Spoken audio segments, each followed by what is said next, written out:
I know. I know you told me that. We haven't done anything yet, but once we get them done. And then for the Airbnb case, we're in arbitration now. Yeah. So we can file with the AAA.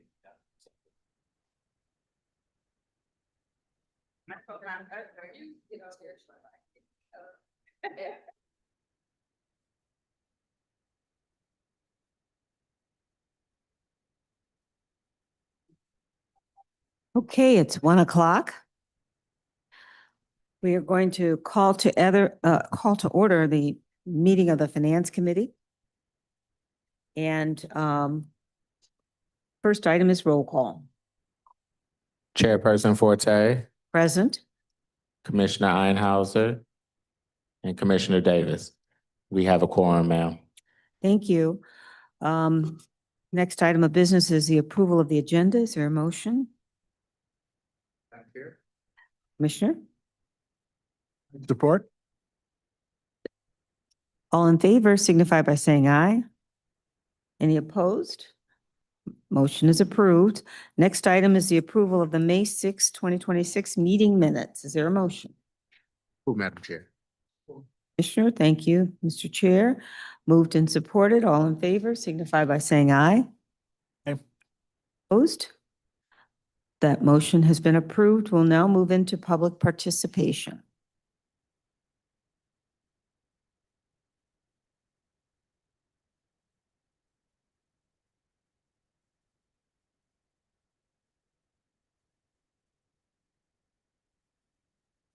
To make a comment, please raise your hand by using the raise hand icon. Madam Chair, we do have one hand that's raised.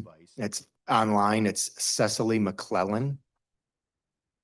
I don't need, we need to read the directions. Ms. McClellan, the floor is yours.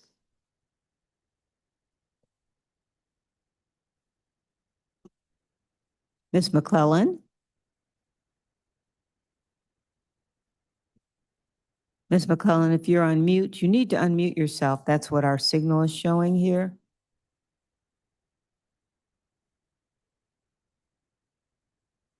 Ms. Cecily McClellan, please unmute so that you can be heard. Okay, thank you. I'm sorry, I had some technical difficulties.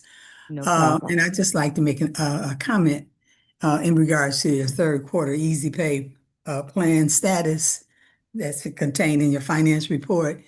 And it continues to concern we the people of Detroit that there is such a sizable number of individuals that are not that have broke the payment plan. And it indicates in the report over 17,000, which is probably about 36% have failed to be able to keep that plan. But also in that report, it indicates the collection possibility. And as of March, they indicate collection is at a potential 80 million, both in arrears and current bills are due. And of that, 21.6 million has been collected as of March 31st. That's why I think that it's crucially important that we make a plan that allows a larger number of individuals to be able to renegotiate and get back in to the Easy Pay plan. As it stands, based on this report, it's probably less than 3% of the persons that cancel the plan are able to renegotiate that 1,295. I think that the number you have in terms of collections would be increased if there is the possibility for more residents to renegotiate and get back into the plan. And it's going to be a win-win for everybody, because if there is a plan that they can pay, then it's going to increase the amount that you are collecting. The other issue, and this is just going on the record, that means how many of these 17,950 people have now reached the point where they're being disconnected and no longer have access to clean, safe, and affordable water. And these are the issues that greatly concern we the people of Detroit and anyone that is concerned about persons having access to clean, safe, and affordable water. So I think that a part of this needs to be emphasis need to be placed on how do we create a possibility for people to renegotiate and get back into the plans to reduce these numbers. So thank you very much for this opportunity to speak. Thank you very much for your comment. I just want to put a little context around some of the numbers that were thrown out. And as you recall, one of the plans that we had was 10-30-50. It had less than a 5% success rate, less than 5. In the nation, if you had an assistance program that had a 50% success rate, people would be ecstatic about that. We have 67%. And while we're not ecstatic because we always want to improve, it really is about having additional dollars in order to put people back into the program. And I won't go through that today, but I just want to put the numbers in context. Utilities around the country, if they have a 50% success rate, they're ecstatic. We have a 67. And at one time, we were as low as 5, which means our program was a failure. 10-30-50 was a failure by anybody's standards. But we fixed that. And now we have a program that's above the national average in success rate with people staying successful. And we also, are not only collecting the monthly fees that we put out, but we're also collecting back payments where people are becoming current in other assistance programs with DWSD. So we know we have a lot of work to do. I don't want anybody to believe that we don't think that we have much, there's a lot of room for improvement. But at the same time, I just want to put those numbers in context with regards to what happens around the country in any utility, gas, light, water, and their assistance programs and the success rates of those programs. Thank you. Madam Chair? Thank you. Madam Chair, may I make a comment? Yes, please, just to Matthew further add, Phillips. just to further add to what Ms. McClellan had stated is that on the on the Easy Pay program, we actually built into the program 3 opportunities that do not require the resident to renegotiate, as it was stated. The policy offers 3 opportunities to get back onto the program very easily. It's very clearly stated in the rules and in the policy when a resident signs up so they can get back on the program. There's no reason for them to, as was put, to renegotiate back into the program. And we've also seen a over 2% increase in the success rate of payments on a monthly basis in the past 30 days on this program as well. So we've actually seen an increase, not a decrease, as was stated. Thank you, Madam Chair. Thank you, Mr. Phillips. Those are really important points, particularly on this renegotiation, is that there are actually 3 opportunities. No one has to stay off the program. Appreciate that. Madam Chair, continuing on with the public comment, we do have one hand that's still raised at this time. It's Norel Hemphill. Norel Hemphill. Oh, yes, the floor is yours, Ms. Norrell. Yes, good afternoon. I'm Tony Norrell Hemphill. I serve as the Legal and Public Policy Manager at We the People of Detroit. Thank you for the time to address the board at this time. And thank you also for clarity for our comments and questions given by Ms. McClellan. I want to say that giving us context for what we, more context and discussion for what we see here with the numbers does allow us to advocate more robustly in the community. As community, we often do get calls on our hotline, which is 844-42-WATER. 844-42-WATER. A lot of people do call our water rights hotline with issues with their water bills. And while 10-30-50 was indeed a failed program, and Easy Pay is better, especially for those residents who have very large arrears. We must indeed lift the voices of community and what community is saying to us. When as they are in the program, we have residents with arrears in the thousands. And for the program, about for every $250, residents pay about $7 a month in their um, they pay about $7 a month. Most residents have about at least 1,000. I don't think we've seen anything less than really 2,500.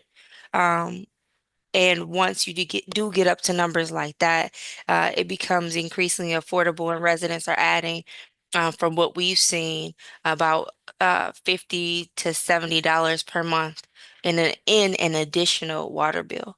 Um, we did have someone who had questions about changing their due date on Easy Pay. So if you could please let us know how residents can do that. We had some seniors who would receive their monthly um, checks, pension, Social Security, all of that after their due date, and they were worried about getting kicked out of Easy Pay by being late. So how do people change their due date? And also, um, is there a late period, automatic late grace period that people are allowed? Like, is there a couple of days? Like, let's say if your bill is due on the 10th and you pay it on the 12th, will there be late fees? Is there an automatic grace period, and what does that look like? And then also, is there any exceptions? I know that once if you do miss your believe payments for 3 months, then you are kicked out, and there are opportunities to get back in. But there opportunities to renegotiate where people don't have to catch up on payments to get back in. So again, we just try to advocate and help community and then translate what's happening here. Thank you so much. Okay, thank you so much for your comments. Madam Okay. Chair, there are no other hands that are raised at this time. Okay. There are no additional hands raised. We are complete with public comment at this point, and we'll close off public participation. The next item is communications. We have item 2026-124. Commissioners, what's your pleasure? Madam Chair, Commissioner Davis? receive and file. Second. Moved and supported to receive and file. All in favor signify by saying aye. Any opposed? That motion is approved. We have no unfinished business. It's noted for item 7. Item 8, new business. We do have for this report our external auditor presentation of DWSD's fiscal year 2025 single audit report. I have Istakar Rahman, DWSD's CFO, who is going to introduce this topic. Good afternoon, Commissioners. Good afternoon, Madam Chair. Istakar Rahman, Chief Financial Officer, DWSD. This item is the presentation of our single audit, which was performed for FY20 fiscal year 2025.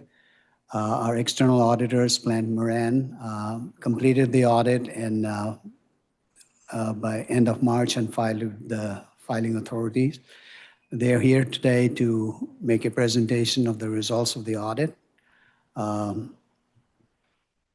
Stephanie or Amanda, can you join in, please? Stephanie Atkinson and Amanda Ward from Plant Moran are here today virtually. They're gonna make the presentation. Please go ahead. Thank you. Great. Thank you, Istakar. Good afternoon, everyone. My name is Amanda Ward, and I serve as the partner in charge of DWSD's single audit. And with me today is Stephanie Atkinson, who serves as the senior manager for both DWSD's financial statement and single audit. This year, the city decided to actually issue a separate single audit for DWSD, and uniform guidance, which is the requirements set and established for single audits, allows for an entity to elect issuing one comprehensive single audit report or completing a series of audits, as long as those other single audits have separate financial statement audits for that specific entity. In this case, DWSD does have a separate single audit this year, as well as a separate financial statement audit. And given the single audit requirements, the threshold for 25 was anytime you spend 750,000 or more in federal expenditures, a single audit would be required. Moving forward, that threshold has now increased to $1 million, $1 million. And for the purpose of single audits, it really is the expenditures rather than the revenue that determines when an audit is required to be had. For DWSD for fiscal year 25, DWSD had approximately 58 million of federal of federal expenditures. And to provide a bit of context, the single audit is really simply an annual checkup for organizations that spend federal awards in excess of that audit threshold. And the goal is really to answer really two simple questions. Did the organization spend the money correctly? And did the organization follow the rules that apply to the grants? Uniform guidance prescribes those audit requirements for us, including the risk-based approach for determining the major programs for which we need to test.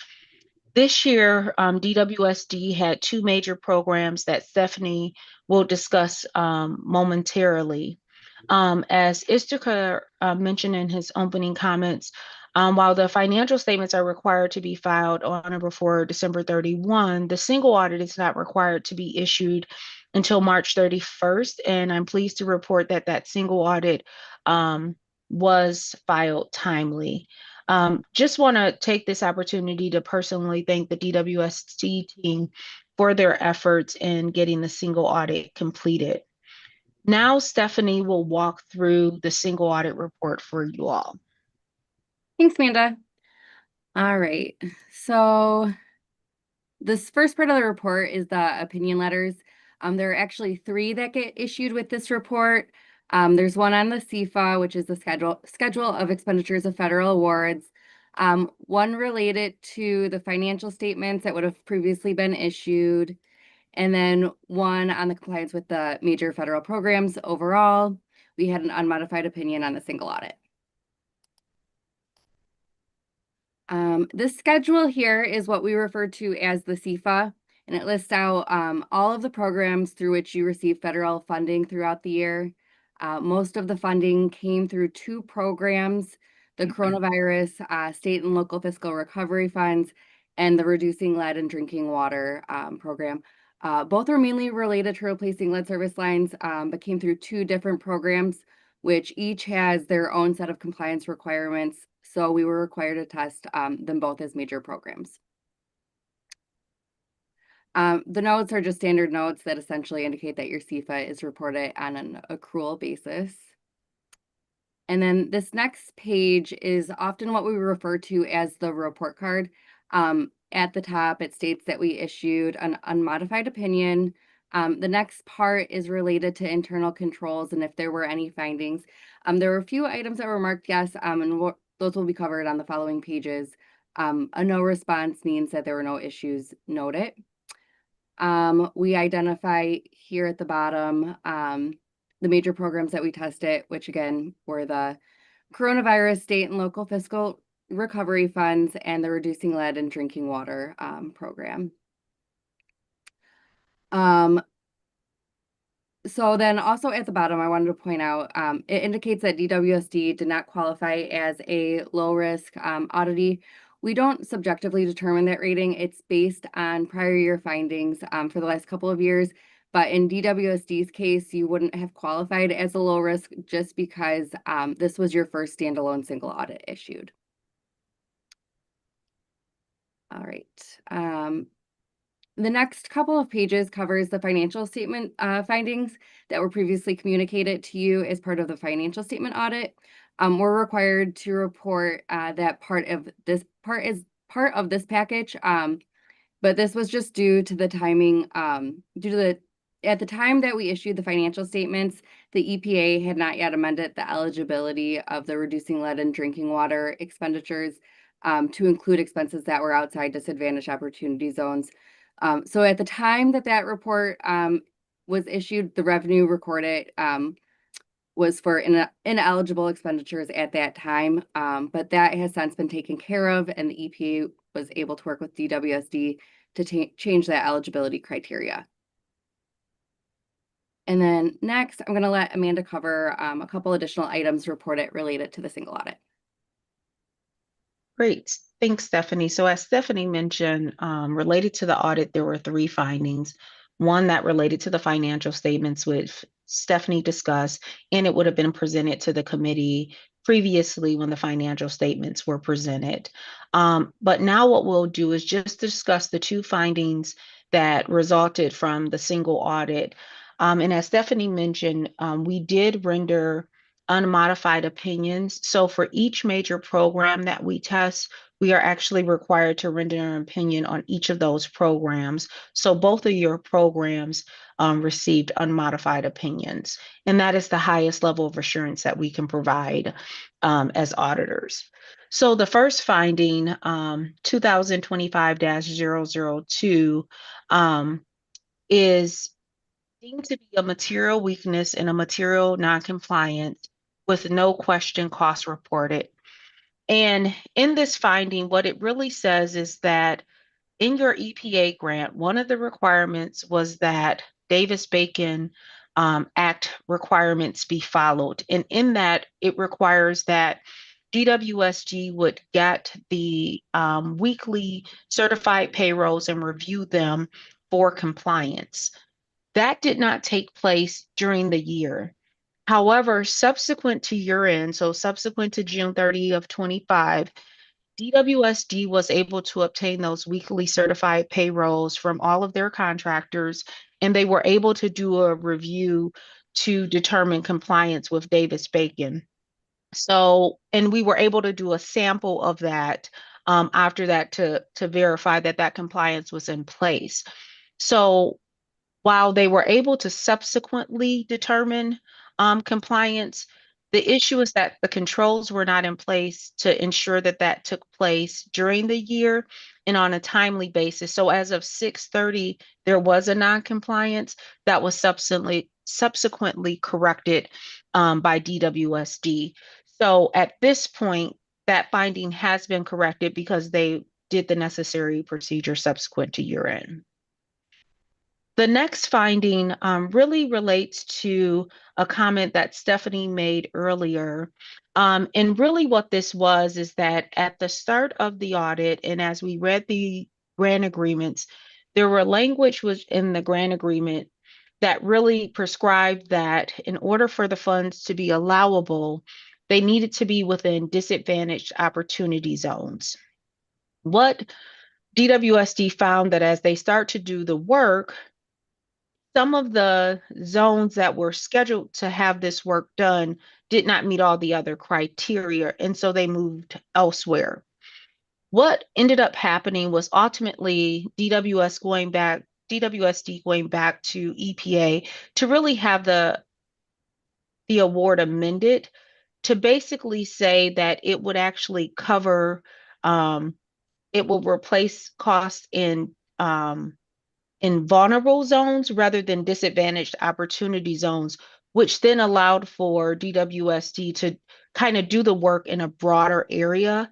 Same work being done, replacing those lead service lines, but just with a broader reach that could be done.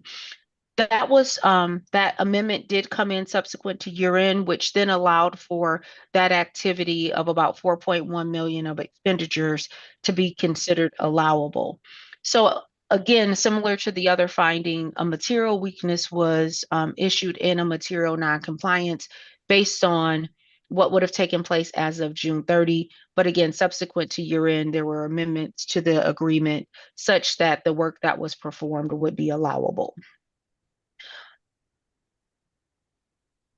So I will pause there as those are really our prepared comments, and we've reached the end of the report, but I'll pause to see if there's any questions. Thank you very much. Are there questions? Yes, Director. I just have a couple of statements. First, I want to thank Stephanie and Amanda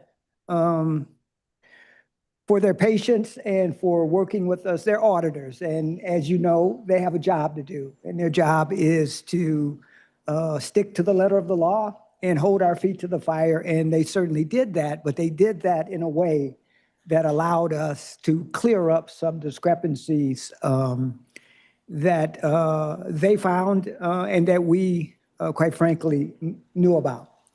So let's take the first one, where we took dollars to remove lead service lines in I believe it's called a disadvantaged area, which I could make the argument that every neighborhood in this city is somewhat disadvantaged, but that's not the point.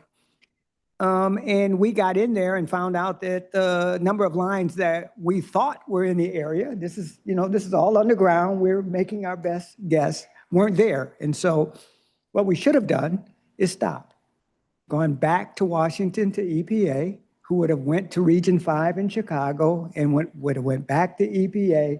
And the bottom line is, in all likelihood, we never would have spent that money. And we would have been right back here doing the same thing we did with the $4 million, asking to reallocate it. So we didn't stop. We moved to a different location and then retroactively asked for permission to switch areas. And because of the grace that we were given, there was enough time. I almost thought I was going to have to get in a car with Istaker and go drive to Chicago and get a written letter that basically said it was okay, but the letters came at the last minute, and we resolved that discrepancy. Number two, the Davis-Bacon. And you know how important it is for us to build contractor capacity, to use smaller Detroit-based minority companies. And you know how hard it is for them to get that paperwork into us on time so that they can be paid. Now, and I'm not using that as an excuse. I'm just saying it's a reality. When we work with small minority-based contractors, we have to really work with them in order to get the necessary paperwork. And they have to be paid or they can't pay their employees. They're too small, they can't float. And there are all kinds of complications. So the option is don't use them and use people that can get the paperwork in on time. That's not a viable option for this board. It's not a viable option for us. And I'm not using it as an excuse. But you know that we've put our own internal auditor on board now. And so going forward, we're hoping that she and the team that is yet to be hired that will be a part of the internal auditors will help resolve these types of issues so that when Plant Moran, or I think, is it Plant Moran that's auditing us? Plant Moran comes in next year. We don't have it. We may have a different issue, but we won't have the same issue. So I just want to put some context around this, and I really want to thank Amanda and Stephanie for working with our financial team. I was only in a couple of the meetings with them, but it was a collaborative effort in trying to find a solution so that we didn't get a negative finding that could affect our bond ratings and other things down the line. So all is well that ends well. And again, we thank them for working with us to get this resolved. Thank you, Mr. Director. Those were important comments. And I know that we as a Finance Committee extend our appreciation for the grace there too. Yes. Hello. Yeah, I just want to also add that both these findings did not involve any question costs, meaning there's no funds that we had to return back to the federal agencies because of the findings. So There were non-compliance issues, but no question costs were raised, or there were no question costs in the final analysis. That's, I think, an important point to note. Very important and a great way to wrap up this discussion. I don't believe we have an action item on this discussion at all. This was just a presentation for our information. So I just wanted to thank everybody for keeping us involved and informed, and I'm glad that it had that ultimate end with thanks to the auditors. Thank you very much, Amanda and Stephanie, for your presentations. Thank you. We'll move on to our next item, which is 2026 -125. That's item B. Commissioners? Commissioner Davis? Commissioners, for the City of Detroit Water and Sewage Department, authorizes the director to approve DWSD contract 6007884 with WTI Holdings LLC, doing business as Waterfield Technologies, for the upgrade, configuration, and implementation of new hardware and software for DWSD's Bright Pattern Omni-Channel Call Center, for a total contract amount not to exceed $2,600,000 and a term of 3 years. This also authorizes the director to take such other action as may be necessary to accomplish the intent of this vote. Thank you. It's been moved and supported. And Ms. Welch? Good afternoon. This is an IT contract which will support the further enhancement of DWSD's current call center with Bright Pattern. This contract will provide a streamlined approach for DWSD's operations by improving touchpoint communications with our customers. The upgrades included will allow easier access of information when servicing our customers. It also will provide DWSD performance tracking and help us to identify areas of additional improvements.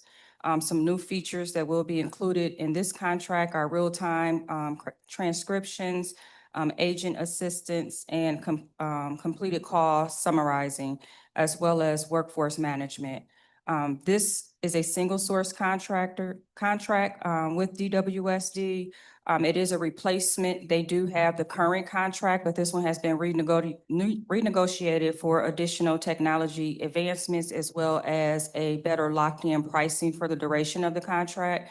The vendor is current with tax clearances, certificates of insurances, and every other aspect that is required for them to do business with us. And at this time, DWSD procurement is recommending to the Finance Committee for review and movement to full board for approval. Thank you. Are there any questions or comments?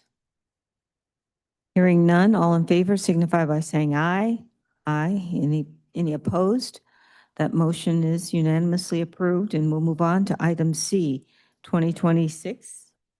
Move that the committee recommend to the board on the approval of DWSD contract 6007894 with Bill Jones Enterprise, Inc., DBA Metro Airport Truck, to provide parts, maintenance, and repair services for DWSD-owned vehicles and equipment powered by Cummins engines for a total contract amount not to exceed $125,000 for a term of 5 years, and authorize the director to take appropriate action as is necessary.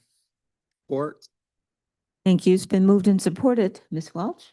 Yes, this contract supports our fleet division by providing as-needed maintenance and repair for our heavy-duty vehicles, as well as some specialized equipment pieces that are manufactured and designed with Cummins engines.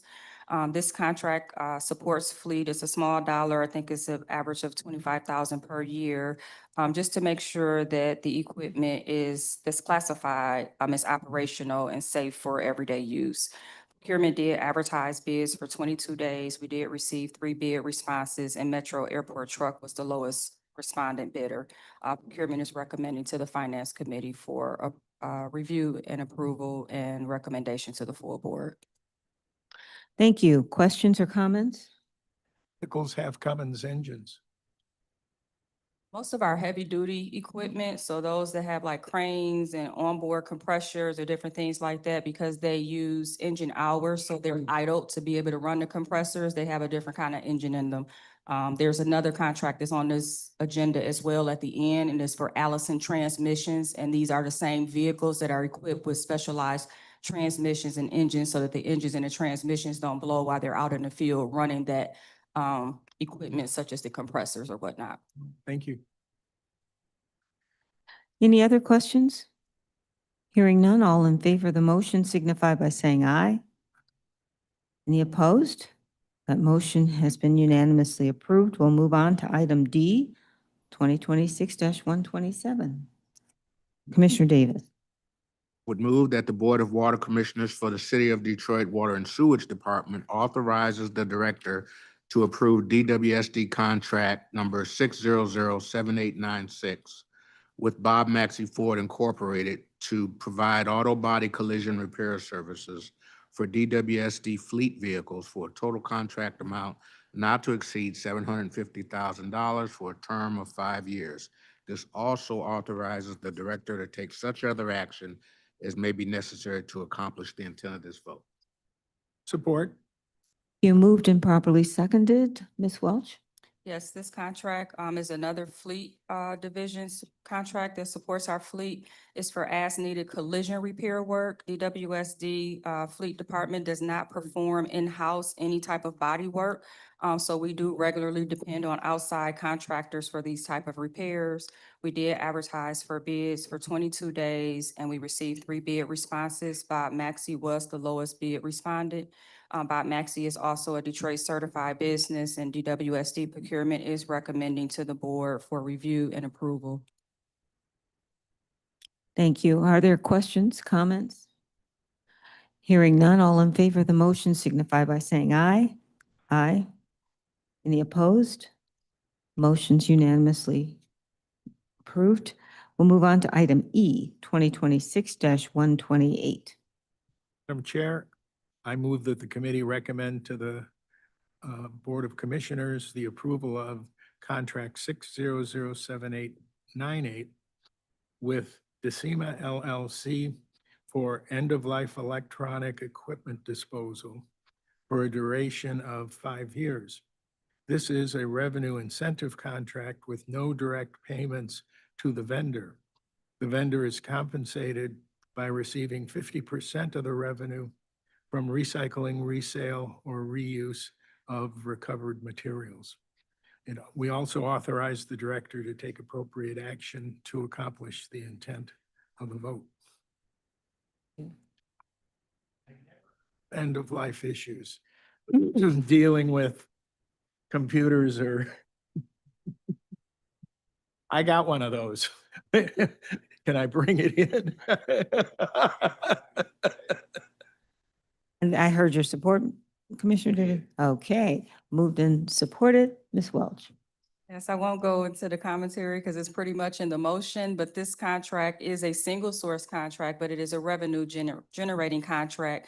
We've had IT equipment disposal contracts in the past. However, they did not have the incentive where we would earn proceeds from them. So in this case, IT has identified numerous pieces of IT equipment, which would either be resold, recycled, or broken down. If there's any profit that's obtained from those actions, then 50% of those proceeds will come back over to DWSD. I would like to also add or mention that Decima is a Detroit certified business. They are a Detroit headquarter base and a small business. And so procurement is recommending this vendor to the Finance Committee for review and approval with full board. So questions, comments? Hearing none, all in favor of the motion signify by saying aye. Aye. Any opposed? That motion has been approved. Okay, we'll move on. Item F, 2026-129. Commissioner Davis? Board of Water Commissioners for the City of Detroit Water and Sewage Department authorizes the director to approve DWSD contract number 6007192 with Box Incorporated for licensing, support, configuration, and upgrades for DWSD's enterprise content management platform for a total contract amount not to exceed $2,240,000 and a term of 5 years. This also authorizes the director to take such other action as may be necessary to accomplish the intent of this vote. Second. Thank you. It's been moved and seconded. Ms. Welch? Yeah, yes, Box Inc. is our current provider for our electronic and digital files that are shared across DWSD. Originally, we used them as a subscription, so we just pay for the services and we internally manage it. This contract will now include customer assistant component that will assist our IT department as we move into other enhancements. This contract will provide upgrades to the current system, which will improve our internal business processes such as increased security, streamlined workflows, real-time reporting, as well as document generation and e-signature. So we currently use other different IT softwares to do different functionalities. This will streamline them all so that they will be provided through Box. This is a sole source provider because Box Inc. is a proprietary provider of our current platform. Box has provided a copy of their valid tax clearances as well as their certificate of insurance, and DWSD procurement is recommending to the Finance Committee for review and movement to full board. Thank you, Ms. Welch. Are there questions or comments? Hearing none, all in favor of the motion signify by saying aye. Aye. Any opposed? That motion has been approved. And we'll move on to item G, 2026-130. Commissioners. Mr. Chair. To the commissioners, the approval of amendment number 4 to DWSD contract 6004444 DWS 919 with, Major Contracting Group, Inc. for hard surface restoration repairs by adding 183 days and $7 million in funding for a total amended contract not to exceed $46,937,100 and a new term date ending December 30th, 2026, and authorize the director to take any appropriate action to accomplish the intent of this vote. Support. It's been moved and properly supported. Ms. Welch? Yes, this contract amendment will support our field operations with hard restorations throughout the city of Detroit. Procurement had previously advertised a replacement for this contract. However, due to the scope and some funding issues internally aligning with the budget, it was not awarded, and it is now being reviewed and reanalyzed so that we can publish it again for bids. So this amendment, because the contract expires June 30th, will allow additional time and $7 million as to not disrupt the hard restoration services. As everyone is aware, this is our busiest season. This is the construction season and also the season where we can do the restorations. And so it would be more advantageous for the department to amend the contract, add additional funds, allow the work to commence, and then by December, we will have the replacement before this board for approval to start the next spring season and construction season. Thank you, Ms. Welch. Any questions, comments? Assume correctly, particularly looking at the size of the contract, when we dig a hole, these are the folks who resurface after we're done? Yes, Sam, I don't know if you want to add any additional, but anytime we do like water main break repairs or different things like this is the vendor that we use to go back and do the restoration. Thank you. Any other questions? Hearing none, all in favor of the motion signify by saying aye. Any opposed? That motion is approved. And we'll move on to item H, 2026-131. Madam Chair? Move that the Board of Water Commissioners for the City of Detroit Water and Sewage Department authorizes the director to approve DWSD contract 6007915 with LGC Global, Inc. and the J.D. Thomas Group joint venture for water shutoff and restoration services for a term of 3 years and a total contract amount not to exceed $6,459,873. This also authorizes the director to take such other action as may be necessary to accomplish the intent of this vote. Second. Thank you. It's been moved and properly supported. Ms. Welch? Yes, this joint venture contract will support DWSD's meter operations as well as our maintenance and repair divisions. Water services under this contract include interruptions for repair as well as restoration after the repairs have been completed. This vendor will also serve in an as-needed capacity to support the meters team when they go out to do repairs to stop box and repairs and replacements to our stop boxes. Procurement did advertise for bids for 31 days. We did receive 3 bid responses, and LGC and the Thomas Group joint venture was the lowest equalized respondents. Both companies are Detroit certified and have provided the documentation around this joint venture that will allow procurement to move forward with the award upon the approval from this committee and the full board. So procurement is recommending today for your review and movement to full board. Thank you. Are there further questions, comments? Hearing none, all in favor of the motion signify by saying aye. Aye. Any opposed? That motion has been approved. And we'll move on to item 2026-132. Madam Chair, I move that the committee recommend to the commission the approval of DWSD contract 600792 with Bill Jones Enterprises, Inc., doing business as Metro Airport Trucks to provide parts, maintenance, and repair services for DWSD Allison transmissions and torque converters for a total contract amount not to exceed $125,000 for a term of 5 years, and also authorize the director to take any action necessary to accomplish the intent of this vote. Thank you. Moved and supported. Ms. Welch? Yes, I gave a commentary earlier for the Cummins engine, and this is the second component of it. So this is the transmission. It is a 5-year contract. It does have a low dollar spend of approximately 25,000, but it just services those heavy duty pieces of equipment that run our day-to-day onboard compressors and other equipment that's ran off of engine hours versus being off of gas. Any other questions or comments? Hearing none, all in favor of the motion signify by saying aye. Aye. Any opposed? That motion has been approved. And we'll now move on to item J, 2026-136. I see that CFO Rahman is ready to present. Thank you, ma'am. Hello. Yeah, good afternoon, commissioners. Good afternoon, Madam Chair. Istakar Rahman, CFO, DWSD. This is just our regular routine monthly report. This is going to be March 2026 financial review. This also happens to be the third quarter ending for fiscal year FY 2026. So this presentation will contain some additional quarterly slides.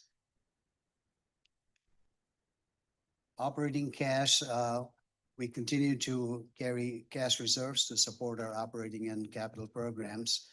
On a system-wide basis, as of March 31st, our investment in operating accounts, improvement and extension funds, trust accounts, as well as the construction accounts amounted to $249.1 million. 86.3 of that is in the water fund and 162.8 in the sewer fund. For the month of March, excuse me, this represents an overall increase of $8.3 million over what we had as of end of February. The increase primarily due to increases in our sewer operating cash of $1.6 million. We had $4.5 million increase in sewer I&E, as well as $1.5 million in the sewer trust account. The increase in the sewer operating cash is due to timing difference in payroll transfer. The next slide would be the improvement and extension cash. There's an increase both in the water I&E as well as in the sewer I&E cash, and increases can be attributed to reimbursements that we receive from The funding sources, this is net of our capital expenditures. The construction cash for both water and sewer had decreases, and mainly because of capital expenditures, disbursements for the month. Also, as I mentioned before in my previous presentations, if you look at the water cash, the construction cash, it's been depleting since June of 2025. And we spent a significant portion of that cash in lead service line replacement. So the all indication is that we will need cash replenish here in the construction cash account. My best estimate is we'll have to go to the market to raise additional funds to fund our construction capital projects that comes out of the water fund, most likely in the spring of 2027, early spring of 2027. We don't have that concern in the sewer construction cash yet. There is healthy balance that we hope we can carry through for next foreseeable future. Cash held in trust, our retail receipts for the month was $10.4 million, which fell short of our target collection by $200,000. Our target collection is $10.7 million for the month in the water fund. In the sewer fund, we collected $1.5 million more than our target collection. Our target collection for the month of March in the sewer fund is around $26 million. This is a quarterly summary of cash by fund. It just gives a snapshot of where our cash and investments are held in operating, improvement, and construction for both the water and sewer fund. The next slide. The next slide is a summary of our cash and investments by financial institutions. As you can see, 3 institutions hold practically all of our funds. We have First Independence Bank, Comerica, as well as GovMig, where almost all of our cash and investments are parked. You can also notice on this slide, we have more than 50% of cash and investments in GovMig. The advantage of that is better liquidity and rate of return. At this current time, rate of return is pretty comparable, but the biggest advantage is the liquidity in the GovMig. We can withdraw cash as and when we need it for our operating or construction purposes. This is again a quarterly report. This kind of shows you the trend of our operating cash and interfund balances over the previous 12 months. Operating cash and investments are in a positive trend beginning the fiscal year 2026, reflecting positive financial results. Net of all of that was $43.7 million, and represents an increase of $1.5 million over the past year. It's the same summary. This is for the sewer fund. In the sewer fund, again, we are showing some positive financial results. We had $85.5 million, representing an increase of $19.2 million over the past 12 months. Now we switch our focus to our accounts receivable situation here. Our March sales was pretty comparable to February of $41.6 million. February had 41.3. The receivables as of end of March was $341.4 million for all our active accounts. This is an increase of $656,000, roughly 0.2% when you compare it to February's receivables. Now, you've got to remember, this is gross receivables before we take into account our allowance for doubtful collections. Our collections for the month of March was $38.1 million, roughly $2 million increase over what we collected in February. The main contributions or contributors to this increase are residential. We had 635,000 more collection from our residential customers in March compared to February. And commercial customers contributed roughly $1 million to this overall increase of $2 million. When you look at the residential receivables, active decreased by 0.1% compared to February's balance. And our days in receivables also decreased by 14 days, which is quite significant. Collection of inactive receivables is now handled by a third-party collection agency, which I'll explain a little more. Allowance for doubtful accounts, this is an allowance that when we review our receivables and we do an analysis of what could be collected, what may not be, we go through a series of criteria. And then at the end of the month, we had 83% of our total receivables made allowance for a collection. The percentage is pretty consistent month over month. It's in the low 80s for the last year or so.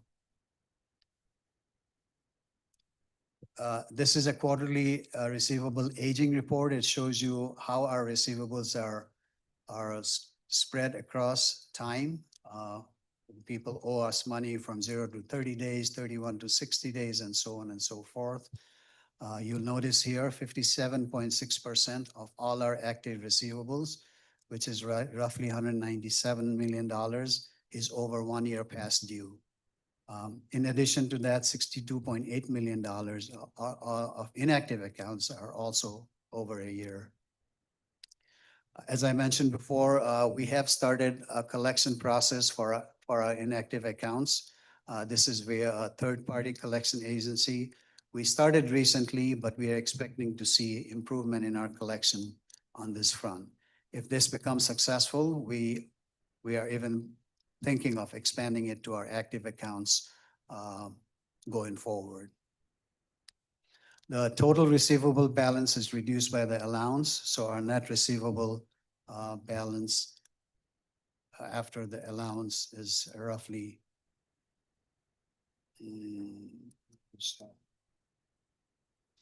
$70 million. All right, moving on from there to this collection rate chart for moving averages over 3 months. If you see here, residential collection rate for the last 3 months have averaged 89.3%. In March, we had a healthy collection period for residential collection, which showed a significant increase. Commercial and industrial is kind of steady over a period of time. The 3-month rolling average is 87.9%. Government rates for the last 3 months average around 77.4. The March collection also stood in the mid-70s. Overall, March combined collection rate of 92.5% for all our active customer classes, which showed a higher rate than February's, which was at 87.5%. And when you look at the 3-month moving average, the March end stood at 87.6% versus 86.4% in February. Next slide is our water commodity matrix and revenues. Generally speaking, our volume and revenue for the month exceeded budgeted expectations, and year-to-date metrics are tracking our budget expectations.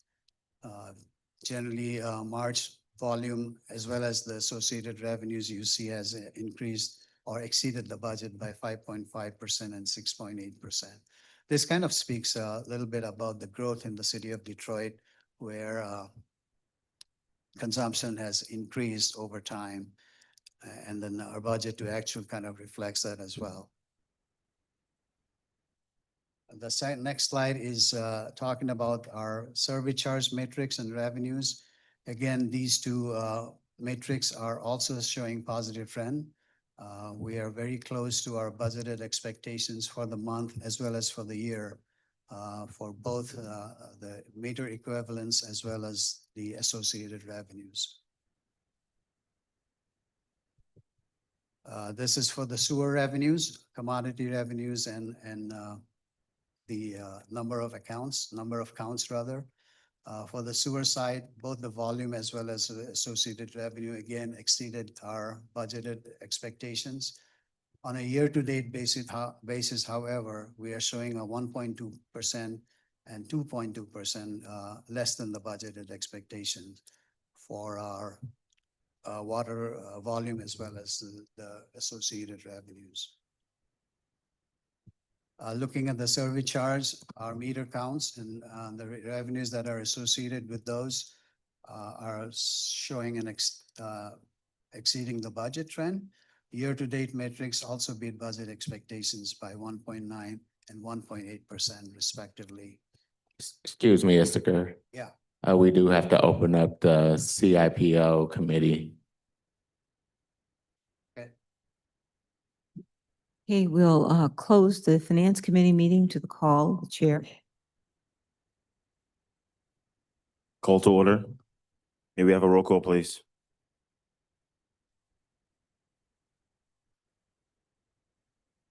Chairperson Fagade, Present. Commissioner Davis. Commissioner Garcia is absent, but we do have a quorum.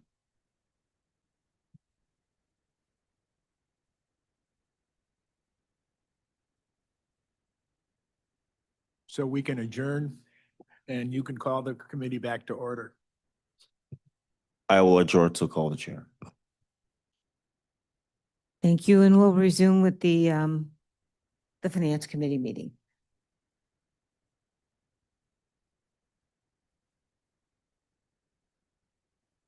All right. Please, next slide, please. All right. This is the drainage charge matrix and revenues. March actual billable impervious acres fell short of the budget by 2.8%. But when you compare to February, it was pretty steady and it was 0.3% above our March 25 actual BIA. On a year-to-date basis, we are 3.1% below budget for drainage BIA. From the revenue side, we are below 3.8% on a year-to-date basis. A significant contributing factor to this variance from the budget is increasing credits that we offer our customers, both residential credits as well as green credits. Next slide is a quarterly summary of our Easy Pay plan. This is a summary and a progression since we started back in March of 2025. As you can see, the program has grown steadily and almost stands at 49,300 participants as of March 31st, 2026. The number stands a little over 55,000 participants if we fast forward to May of 2026. And the success rate is 64%, which means people who are honoring their payment plan stood at 64% and roughly 36% broke the payment plan. On an overall basis, as of March 2026, we collected $80 million, both in arrears as well as current bill. Total payments, if you fast forward to May of 26, our payments stood at $115 million as of May 2026. Now, of the $21.6 million of this collection as of March was collected towards arrears. That number became $24.9 million as of May. So a lot to say about the success of the program. We've collected significant amounts of money and people are still signing up for this program, so it speaks volumes. And finally, a budget to actual variance. Since this is the third quarter of the year, we do a summary of our budget to actual, both for our revenues as well as expenses. And we limit our explanation only to variances that exceed $1 million. And on the chart, you'll see the first thing is the commodity sales for water. It exceeded the budget by 4.2% as of March 31st, 2026. Now, this difference could be attributed to seasonal variance, and this is a straight line budget. But if you compare these numbers on a seasonally adjusted budget, the variance is only 1.6%. As we went through slide 13, which is on a seasonally adjusted basis, the variance is 1.6%. On the bottom side is the sewer. The only two variances are drainage charge revenue. It fell short of the budget estimates by 3.8%. Again, decrease is slightly due to a lower BIA than anticipated and an increase in green credits.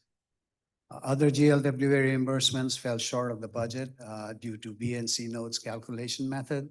The budget includes both the interest and principal payments. However, in actuality, it's only the interest that we count for variance analysis. This is operating expenses by appropriation. Several factors contribute to these variances. Some of them are variance in our personnel costs because of vacancies in our different appropriations. Also, there are some contractual variances, which is due to delay in starting off certain projects, such as GSI maintenance and restoration project due to seasonality.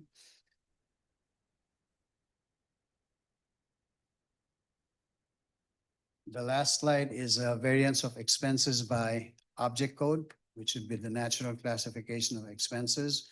You can see here salary variance is 12.4% due to vacancies across multiple cost centers. Employee benefits are related to salaries and wages. So when you have a positive variance in salaries and wages, you would end up having an employee benefits variance as well.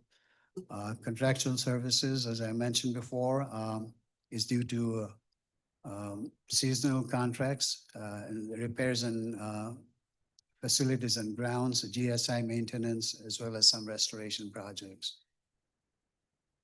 Equipment has a variance due to software maintenance, renegotiation with vendors, and payment cycle adjustment. And finally, other operating variance is under budget by $2.3 million at this point due to delay spend in expected damage claim payments. Telecommunication expenses were due to a slower than anticipated work in Itron cellular cost. Although these are variances, the expectation is that these variances will even out as we move forward with the fiscal year, and by the end of the year, which is June 30th, we do expect to see many of these variances even out. So that concludes my presentation. Again, happy to answer any questions. Thank you. Are there any questions, comments? Presentation is so comprehensive. There's not a question that is unturned. Thank you, Istaker. Thank you. Taking a look at your planning calendar, it looks like it's all up to date, all up to speed. Yes, ma'am. Thank you. And of course, the quarterly March 31 financial presentation is always a little more in depth because it is on the quarter. Thank you very much. Well done. Thank you. Okay, at this point in time, are there other matters to come before the committee? Meeting is scheduled for July 1, 2026. Is there a motion to adjourn? Madam Chair. We are adjourned.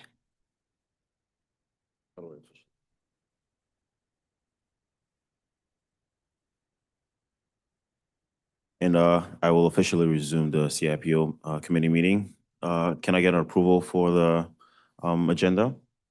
So move, Mr. Chair. Second.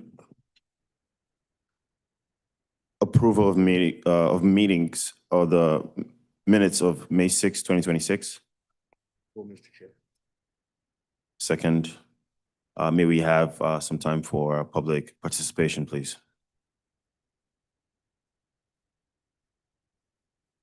Mr. Chair, it does not appear that we have anyone in the room.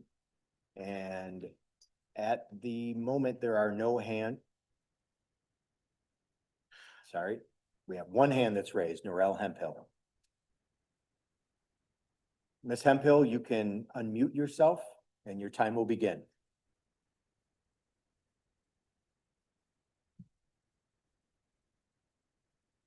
Ms. Hemphill, can you hear us?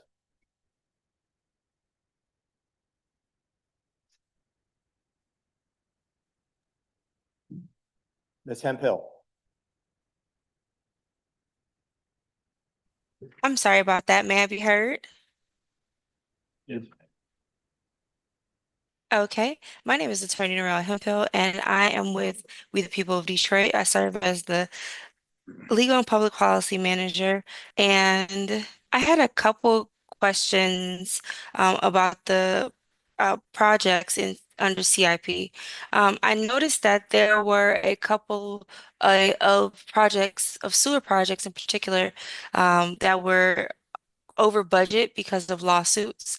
Is there any way that we can decrease liability so that funds can be reallocated to other water projects and, of course, toward water assistance and water affordability instead of settling lawsuits? I know one project was over budget. I believe it was over $1 million because of the lawsuits. And then also, were those lawsuits due to an issue on our behalf, or was that a contractor? Again, just wanted to know, making sure that our funds are being spent toward water projects in the way that they need to be, and not towards lawsuits and other items that are costing us money. Thank you.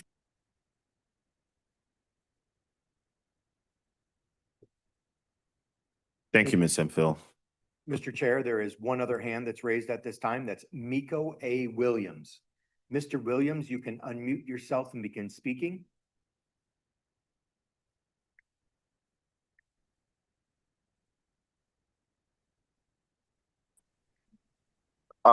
Yes, hi, can you hear me, please? Mr. Williams, we can hear you. Oh, hold on. Okay, can you hear me? Yes, we can, Mr. Williams.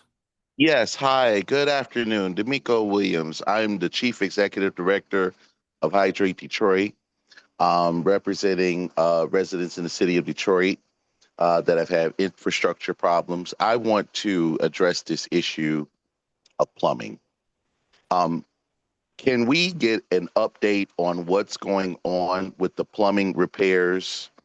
If there's any plumbing grants, if there's any opportunity for plumbers or a program for plumbers to service residents' homes that have had their water leak and infrastructure problems.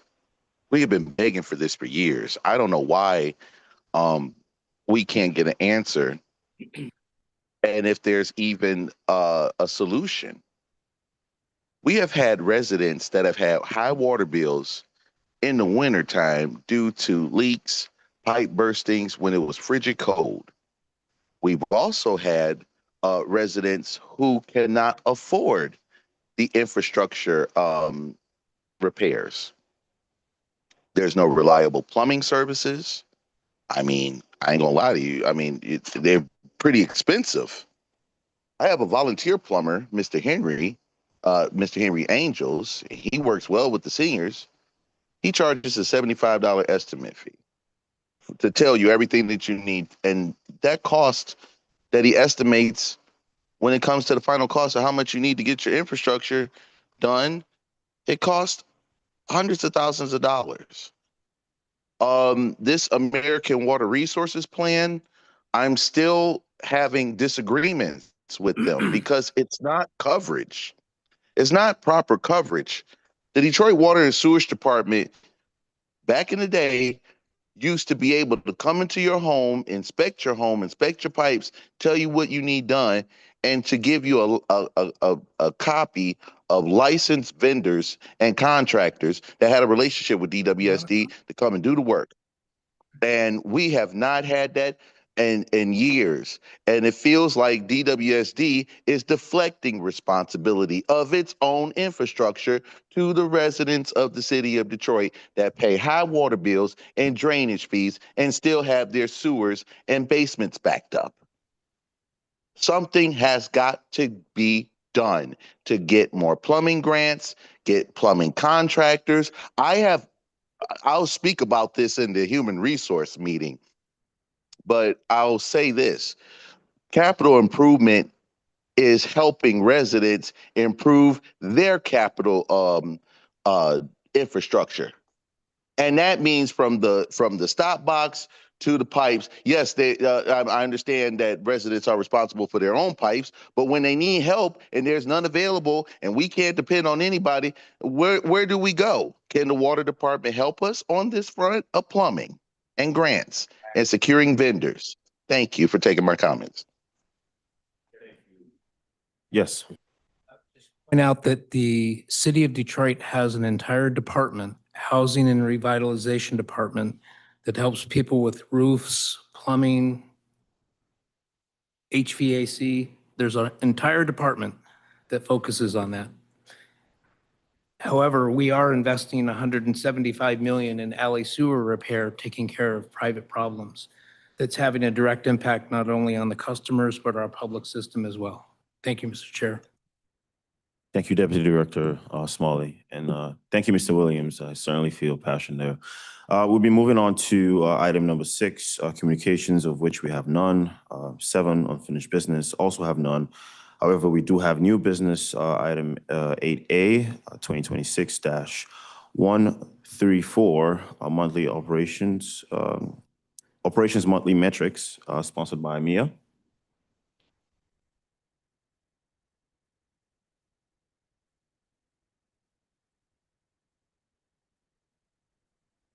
All right, good afternoon. Can you all hear me?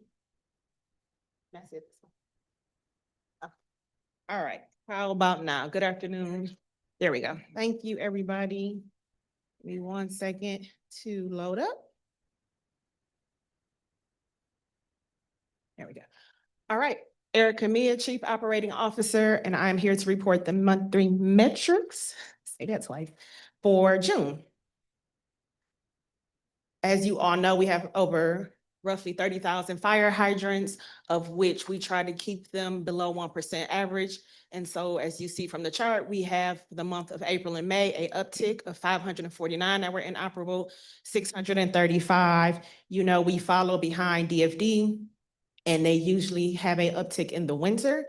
Unfortunately, due to vandalism of the hydrants, that is where we see the uptick for the month of April and the month of May. So you may have seen Director Brown and Deputy Smalley do the joint news project. Our crews are going behind DFD as quickly as we can to replace the stolen items from those hydrants. We are hopeful that this will slow down and stop, as we need these hydrants to be able to combat fires. So that is our biggest issue right now in the division. Our next metric is running water. We have had a decline for April and May, so we're a little excited about that. We run behind the crews and try to get issues within 4 days. Our next one is water main breaks. These are seasonal, so you'll see the drop in April and May, and we are pretty close with what's called in, being able to service those within 4 days. So thank you to the FSTs that are doing this work. Next, we have the annual 8,000 catch basins that we are committed to each year. We, from January till now, are at 16% complete. The program picks up in May, and so we'll see an uptick May, June, July, and August, and even into September and November, till all the way to November. Our next one is 600 miles of sewer cleaned annually. We're at 23%. I do believe we will exceed our 600 miles this year as we did last. This is done by our internal crews, contractual support, and even our engineering division helps with us get our 600 miles. Next one is meter operations. This is our scheduled work orders that we complete. This is for the month of April. 741 is kind of our average of what we've been getting a week that we've been able to complete. And we do have a small portion of incomplete, and those are usually due to homeowners' issues within the house. The same for May. Nothing too jarring. Meters has 12,000 meters they are to replace this year. They're already at 5,204. We do believe we will exceed our goal of 12,000. And lastly, you all hear about the FSTs and they're referred to it as the MVPs. And while I do wholeheartedly agree with that, there are a lot of people in operations that help support that machine and move that machine. So each month I want to highlight those groups. Today will be office support specialists and customer support specialists. Those men and women reach out, help schedule restoration, have first direct contact with customers when something happens. They do everything operationally as far as invoicing, helping order materials, down to paper and pens for the guys to use in the field. So I'd like to take a minute to thank both our office support specialists and our customer service specialists within all of operations. And that is it. Any questions?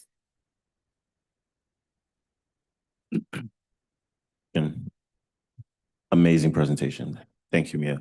And I want to second that. I really do see that, we're exceeding expectations. It makes me feel really good and confident in the abilities here at Capital Improvement. So thank you again. We're going to move on to the next item here, 8B, 2026-138. And I believe this is sponsored by CFO Raman. Yeah, good afternoon, Commissioners. Good afternoon, Mr. Chair. It's Tucker Raman again, Chief Financial Officer, DWSD. This item is our routine quarterly budget to actual variance report for FY 2026. This is a March ending report. Some highlights for this quarter when it comes to comparing budget to actual expenditures. All project expenditures are within the approved contract amounts except for 7 projects. There are 2 in the water funds and 5 in the sewer fund. Water projects, namely CS 1921, exceeded the budget amount by roughly $1.3 million. However, the shortfall is being covered by funds available in the same contract number in the sewer fund, where the funds are no longer required. So this is one project. It's 1991. It's split between water and sewer. The allocation of funds in the sewer was more than in water. But really, this is a water bias program. So although there is deficit in the water fund, in the sewer fund, there is surplus that makes it up. The second project in the water fund is project PC 803B, and it exceeded the budget by $121,000. This negative variance is offset by positive variance in PC 803C. All these projects which have negative variances are highlighted in red when you look at the water project list and the slides that'll come up. The water projects list that I'll show you next has 59 projects for FY 2026. We committed to $743.5 million in budgeted project costs. Within that 59 universe, there are 22 active projects, which are highlighted in yellow. 24 projects are either closed or are in the process of being closed out, which are highlighted in green. And there are 13 projects that are yet to start as of March 31st, which are highlighted in blue. Looking at the sewer side, the sewer projects had 5 projects that had negative variances in budget to actual comparison. DWS 917 and DWS 918 exceeded the budget by $1.4 million and roughly $500,000 respectively due to legal settlements. DWS 932 and 965 exceeded the budget by $20,000 and $15,000 respectively, as the CIP list was not updated on a timely basis for the updated project cost, which went through the board approval. Project PC 803B exceeded the budget by $121,000, similar to what happened in the water fund. Again, the negative variance is offset by positive variance that we have in PC 803C. Just like water, these projects are highlighted in red in the sewer project list that will be shown next. In the sewer project list on a global basis, we have 70 projects for FY 26, and we have committed $840 million as budgeted cost for those projects. Within those 70 projects, 91 are active projects that are ongoing right now. 15 are either closed out or are in the process of being closed out, highlighted in green. And then there are 34 projects within the sewer fund that are yet to start as of March 31st, highlighted in blue. In summary, all active CIP projects for both water and sewer funds are, along with their total project cost, amount expended so far as of March 31st, 26, and amount remaining, which we call the variance, are all summarized in the next few slides. The next few slides are all projects that I just mentioned. I'm not going to go through each line here, but you can see the projects that have are color coded in terms of the ones that have started or in process or already been closed out. And the ones that have exceeded budget are highlighted. So that summarizes our quarterly report for budget to actual variances. Again, happy to answer questions if you have any.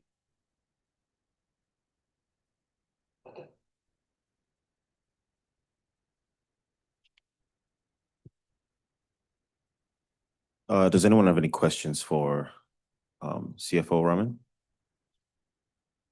I certainly don't. Thank you so much, sir. Thank you.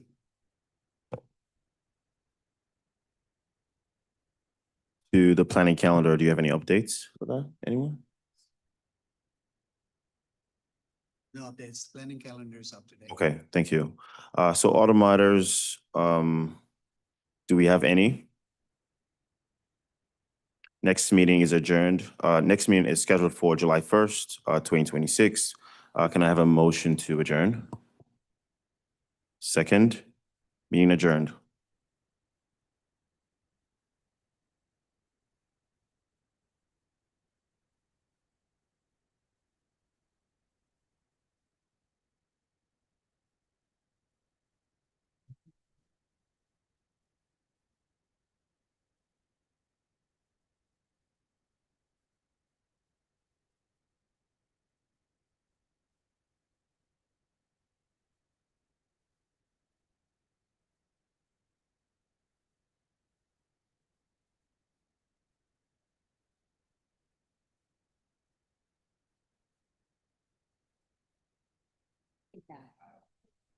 Did you?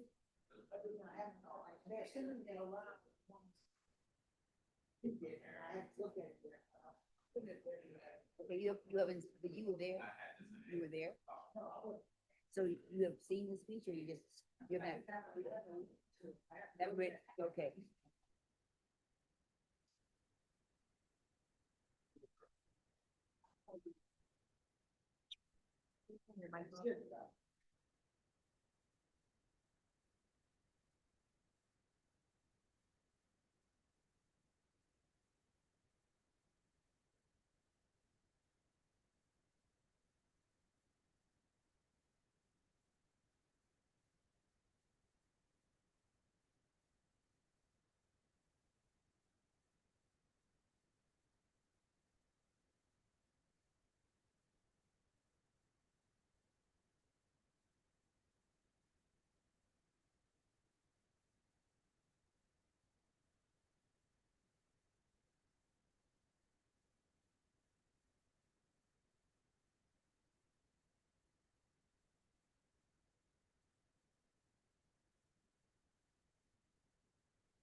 Good afternoon.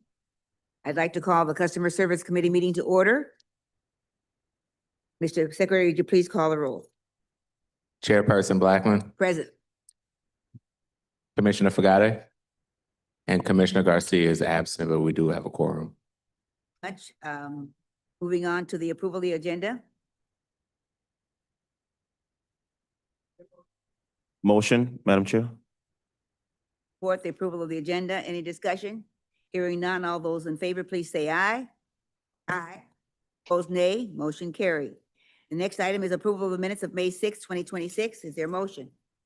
Chair, to move the approval of the minutes. Any discussion? Hearing none, all those in favor, please say aye. Aye. Opposed, nay. Motion carried. The next item is public participation. Is there anyone who has expressed a desire to speak before this committee? Madam Chair, we do have at the moment 2 hands that are raised. The first hand that was raised was Cecily McClellan. Ms. McClellan, you can unmute yourself. Welcome, Ms. McClellan. Yes, thank you for this opportunity to speak again. Cecily McClellan. I'm with We the People of Detroit.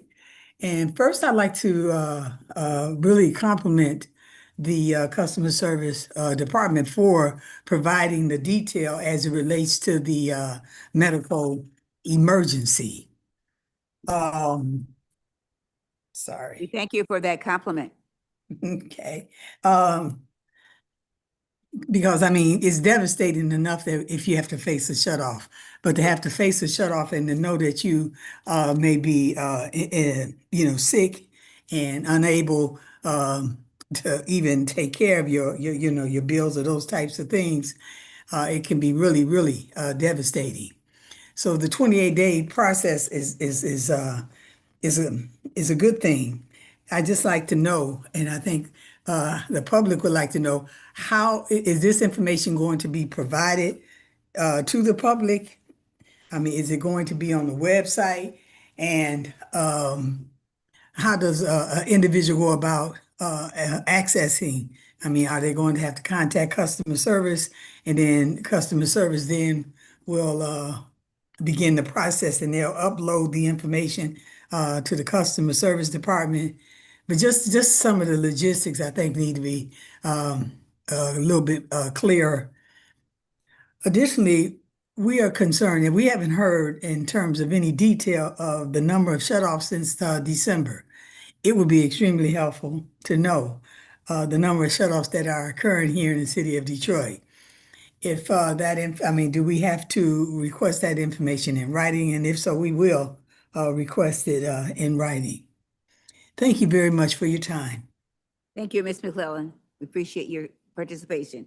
Is there anyone else who's expressed a desire to speak before this committee? Madam Chair, there are still 2 hands that are raised. And before I call on the next one, Ms. McClellan, we did hear you, and on the 28-day medical hold, if you would just be patient until Ms. Crowell presents today, you will see all the information about the 28-day hold and how you access that information. The next hand that is raised is Gwendolyn Howard. Ms. Howard, you can unmute yourself and begin speaking. Good Welcome, afternoon. Ms. Howard. Thank you for taking my call again. And just like you made that statement, if we could do public comment after presentation, then our questions would be answered and may not even have to speak.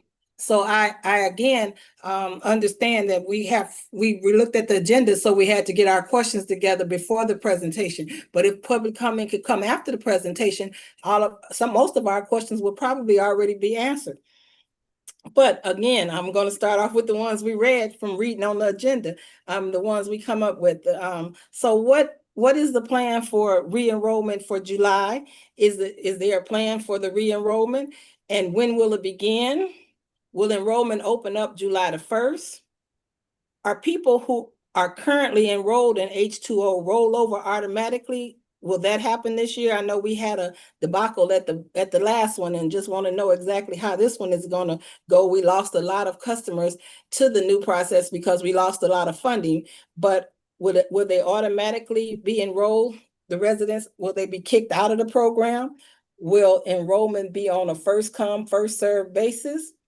How much money will be allocated for the Lifeline H2O for fiscal year 26-27? What is GLEWA's contribution? Will DWSD request more funds from GLEWA? How many new people will be added to the Lifeline H2O program? Our shutoffs, well, Mama Cecily from We the People already asked for that document, for that numbers. So the Easy Pay customers, are the customers disenrolled from the Easy Pay program if they are late with their payments? The first one and then the second one to come back in is a higher cost. So if they couldn't make the first one, the second one is probably impossible for them to reach. I think earlier, Ms. Hemphill said that like we had a couple of people call and say that they get their monthly payment after their due date. Can they be able to change their due date? With the request that I get paid on the 15th and my bill is due on the 10th and the late fee kicks me out, the late payment changes my enrollment status.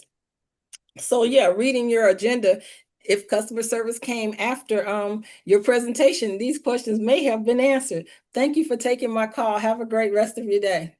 Thank you, Ms. Howard. Is there anyone else who's expressed a desire to speak before the committee? Madam Chair, Norel Hemphill is the next hand that is raised. Ms. Hemphill, you can release the mute button and begin speaking. Welcome, Ms. Yes. Hemphill. Go ahead. Thank you so much. Good afternoon again, and good afternoon to the chair. Thank you again for time to speak. Regarding customer service, regarding the customer service committee, for Lifeline and Easy Pay and all those other, I guess, customer facing programs in that way, it might be helpful if there was another way to put them all together so that our comments on those programs are not bifurcated with the funding and then the programmatic piece of it. It makes it kind of confusing to an outside person. We've had some community members that we've invited to the meetings, and they were feeling like they were lost at our Board of Water Commissioners Committee meetings. And so I was trying to explain to them how it happens, but again, they weren't sure where to comment about their issues with the Lifeline or the Easy Pay program. So that's just a suggestion. Is there a way that we could have these types of customer programs changed into some other committee or another section of the committee meetings? Because that would be very helpful. Also for those meetings, it would be helpful if we could, as Ms. Howard indicated, have public comment after presentations. We do have a robust brain trust of community members who attend these meetings regularly, some of them attorneys, some of them doctors, some of them social workers, and on and again, statisticians, economists, and it would help if they could give feedback to the presentations. The presentations give so much more information than the agendas do. The agenda, while it lays out the information, those comments and those presentations by the good folks there that work in our water department does provide way more context to what we're reading in the agenda. So again, if there is a place for comment or discussion after the presentations, that would help. And then also, if we had some type of quarterly meetings with community, where community could provide true input and not just this, I guess, this medium for public comment that only gives 3 minutes, that really does not give space for input. A lot of times we may be privy to information that you all do not know, as we are in the community and everywhere else water flows. From We the People of Detroit, we work at a local, a state, a regional. We have national partners, and we also work within the federal government. So again, just making sure that we are able to serve the citizens of Detroit in the best ways possible. It may be advantageous for us to rethink the way that we engage here and with each other overall. Thank you. Thank you, Ms. Hemphill. Is there The anyone next else? speaker that has their hand raised is Miko A. Williams. Mr. Williams, you may unmute yourself. Yes, hi, can I be heard? You are being heard. Good afternoon, Chairwoman Blackman. May I please request information? When we have the Detroit City Council meetings in internal affairs and also in improvement, public improvement, we have public comment there after the presentation to give our feedback. And we also have 2 minutes to stay on topic of the focus of the conversation. And that works out so great. It gives residents an inclusive avenue, and it also makes them feel included in the process. Can we please implement this public comment after the presentations, please? It is a very good idea. I'm so aggrieved. I'm so frustrated, and I'm very discouraged as hell because there is no funding.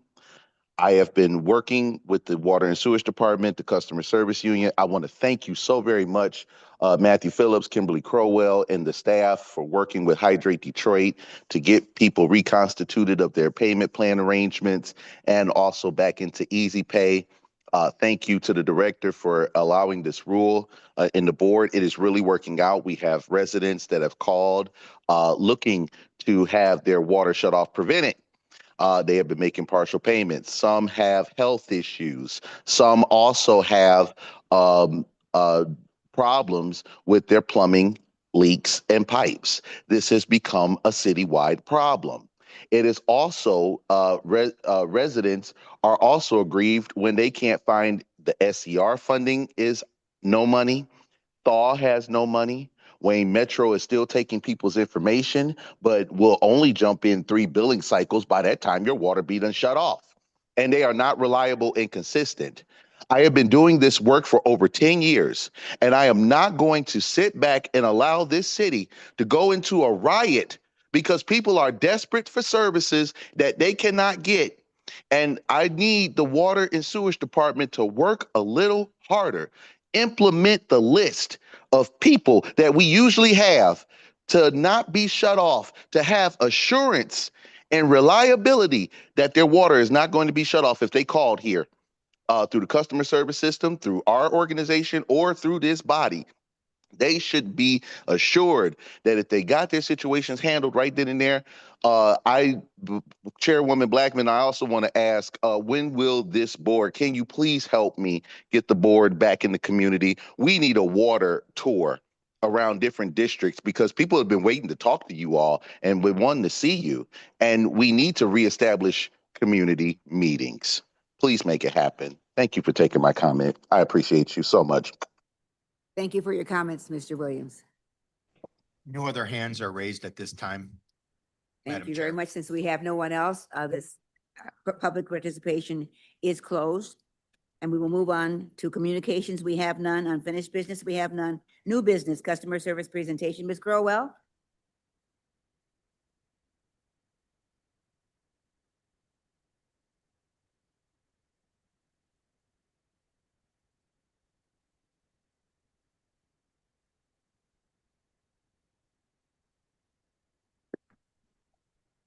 Please.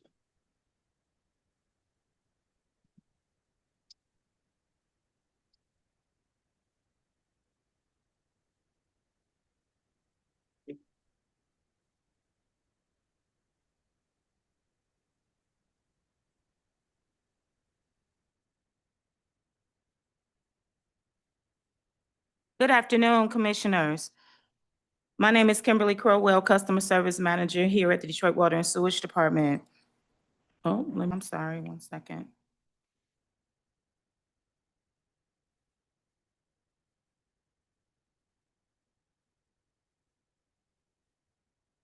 Okay, thank you. Okay, during the month of May, customer service received nearly 57,500 phone calls and more than 6,400 email inquiries. This resulted in approximately 63,900 direct customer interactions. On average, we assisted about 3,195 customers each day, which is more than double our budgeted daily volume of 1,400 contacts. These numbers continue to demonstrate the significant demand being placed on our customer service team.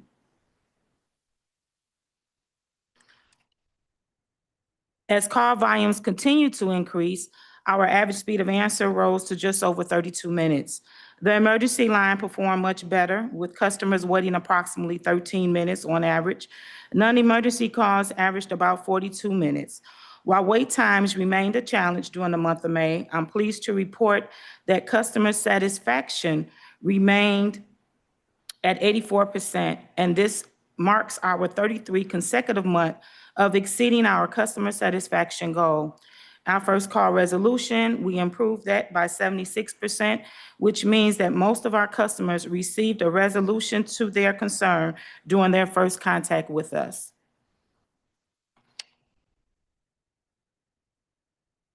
These results show how our call center has performed over the last 6 months. Call volumes remain significantly above our monthly budget projections. We continue to see strong customer satisfaction scores and improved first call resolution despite our staffing challenges and our increased workload. I would also like to point out that even though our average speed of answer for the month of May was 32 minutes and 33 seconds, what played a big part in that is that we had to conduct internal trainings. We had 12 FTE employees that spent about 2 weeks in training, and we were providing career path opportunities for these individuals. So these individuals will receive an in-series promotion, which will allow them to receive an increased compensation. So that played a big part in our wait time for our customer service calls. Are you finished with this slide? Oh, ma'am. You know, so we can ask questions. The increase in our average speed of answer, again, is directly tied to our higher customer demand and limited staff and resources. And our team continues to balance phone calls, emails, and back office responsibilities while maintaining service quality. Are there any questions? Commissioners, do you have any questions on this? Let me just ask, this continues to be a problem with the training that you're trying to have during the work day, which keeps you from having certain people available for the customers. What plan do we have? And I know that I don't know how long that you're going to continue to do that, but when do you plan on having full staff so that it will reduce the wait time for our customers? We plan on having a full staff. Actually, in the middle part of June, we should be done with all of our internal trainings. We'll look forward to that. Thank you. Because I want to commend the staff on our customer service team on what we've been able to do for our customers, especially maintaining a high customer service satisfaction percentage. But we know that we'd like to be able to provide better service so that they don't have to wait as long. So thank you for giving us some expectation as to when we'll be full staff. Thank you.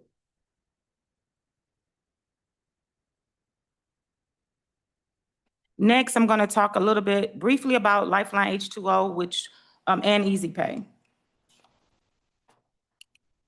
So we have successfully exceeded our Lifeline H2O enrollment goal for the fiscal year of 2026. More than 4,700 households are currently benefiting from a reduced monthly bill through the program. Since the launch of Easy Pay, over 54,000 households have been enrolled. 64% of our participants have remained current or successfully completed their agreements. The Easy Pay programs has generated over $115 million in customer payments and more than $25 million in Easy Pay installment payments. These results demonstrate that customers are willing to pay when affordable options are available.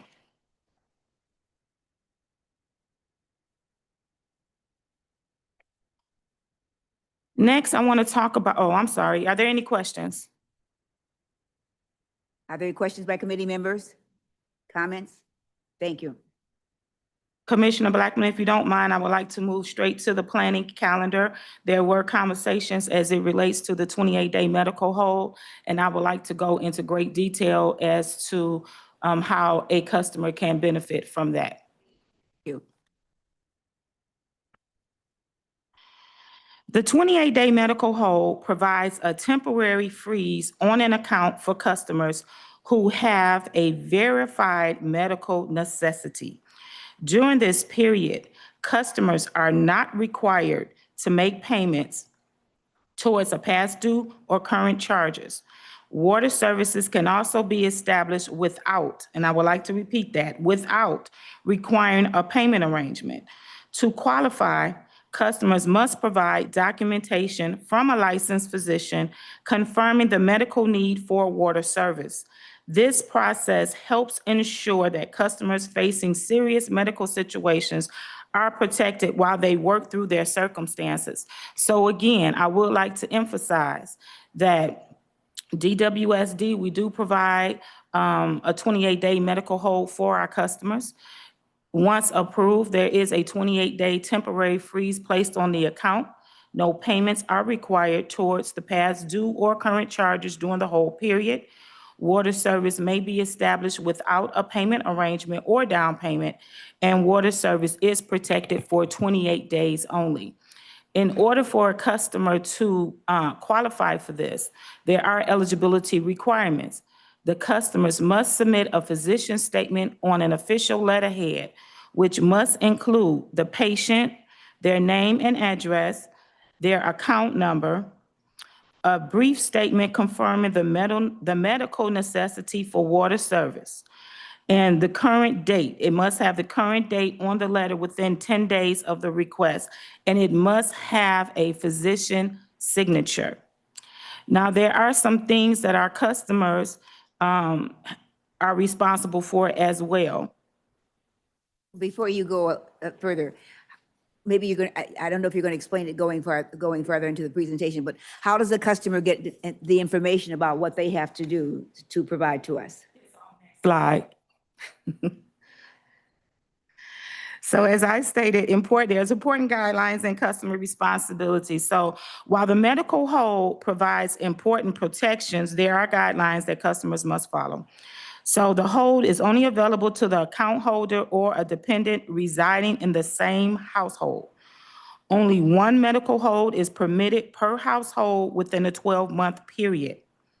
Customers must submit the required physician documentation in a timely manner by either email, which is mydwsd@detroitmi.gov, or by fax, 313-842-6443. After the customer has submitted their documentation, the next step is for the customer to contact us by calling 313-267, it should say 8,000, my apologies. It's 267-8000 to advise that a doctor letter has been submitted on their behalf. That way, when they're speaking with an agent, our agent can go straight to either the email or the fax to retrieve the documents.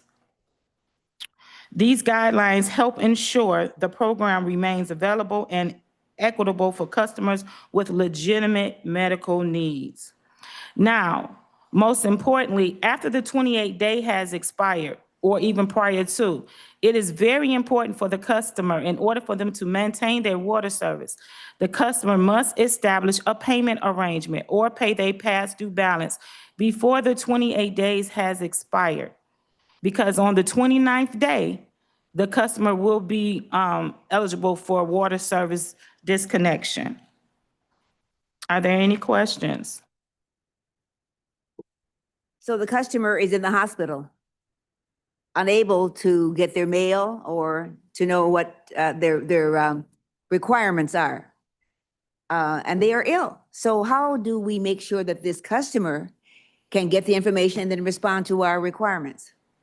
So the customer can have the medical facility, the doctor's office, or a family member to get this information over to us. Information to do that. The customer's in the hospital. And you said maybe they don't have a family member. How would they know what they have to do to get the information to the doctor so that they can respond to us in the time period required? This information is online to our customers. Hospital. They don't have, perhaps they don't have a computer or whatever in the hospital. What do we do to help this customer? Well, Madam first, Chair, we would have to know That- that the right. customer's in the hospital first. So we don't have access to that information. They know to notify us that, of the requirements that they're in the hospital. Later. And I think we do need to look into this a little bit. I think we're doing an extraordinary job, but I want to make sure that we're also aware of what the customer can and cannot do under whatever the circumstances may be. So you can go on. Okay, thank you. So this concludes my part of the presentation. I would like to recognize the hard work and dedication of our customer service employees and our leadership team. Their commitment to serving our customers every day is greatly appreciated. And that goes without question. We are very proud of the customer service team and the services they provide for our customers. So this is not in any way critical of what they do. It's what can we do to make sure that all requirements are met for our customers as well. So thank you.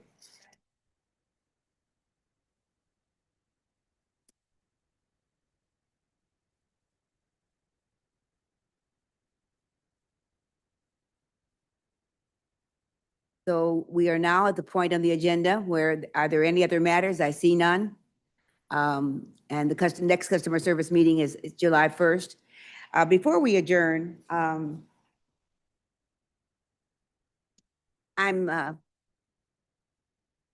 concerned that I shouldn't say concerned. I think we need to look at having a provision for extenuating circumstances. I don't know that we have that in place at this time, but if we don't, I think we need to see what we can do to make sure we do not interrupt customer service when it can be avoided. So I'm just throwing it back to staff to look at that and see what we can do to make sure that everybody gets the optimum chance to pay their bill if they can. Since there are no other matters to come before us, the next meeting is July 1. Chair will entertain a motion for adjournment. Chair, move to adjourn. Movements, I will support. The meeting stands adjourned.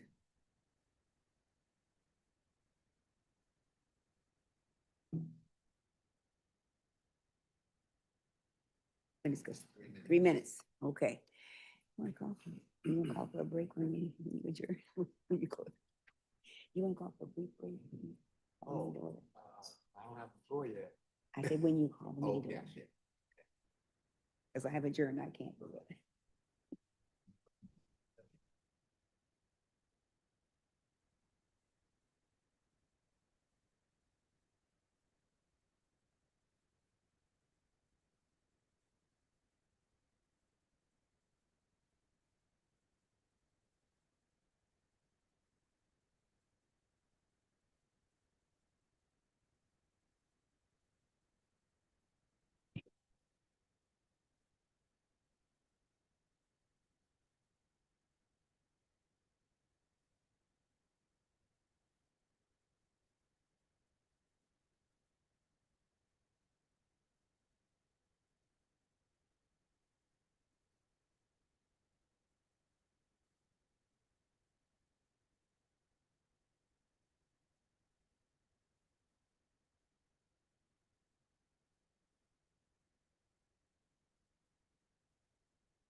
It is now 3 p.m. and we will call the Human Resources and Organizational Development Committee to order.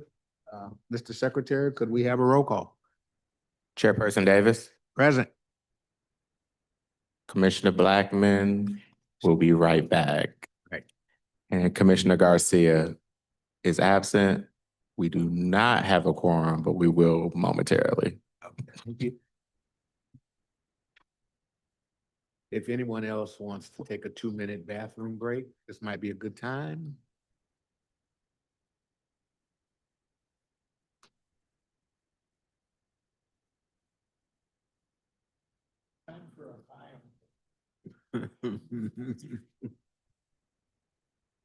What's a bio break? Biological.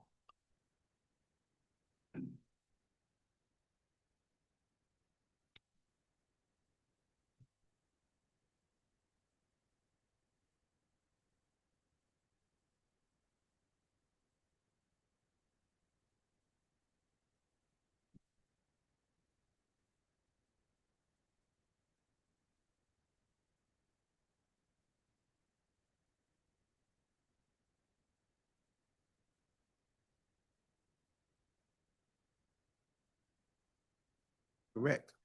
All right. We will now move to approval of today's agenda. Is there a motion? Approval, Mr. Chair. Is there support? Supported? All in favor of the motion signify by the sign of aye. All opposed, that motion is carried. Is there a motion to approve the minutes of May 6th? Approval, Mr. Chair. None, I'll support it. All in favor signify by the sign of aye. All opposed, that motion is carried as well. It brings us to public participation. Is there anyone wishing to speak? Mr. Chair, at this time, there is one hand that's raised. Miko Williams has raised his hand. All right. Thank you, Mr. Williams. You know the process well. You have the floor. Yes, I do. Thank you so much for this time to speak, Commissioner Davis. God bless you, sir. My name is D'Amico Williams. I am the Chief Executive Director of Hydrate Detroit. Again, we're a 501c3 water rights organization that helps people with their water bills. We help with consultation, advocacy, and qualified advice. I'm very happy to serve in this position to help residents and citizens of this fair city stay connected to clean running water. I want to follow up on comments that I made in the capital improvement program about the need for a plumbing service unit in DWSD. I have asked, I know I remember asking the director back in 2015 to create a program for young men 18 to 45 years old to become licensed certified plumbers, to go through training, to go to school, and to also get their certifications. I was told by the director back then he needed more iron workers. We don't have training facilities in the city of Detroit. It came up yesterday in city council when we don't have adequate training for firemen in the city of Detroit.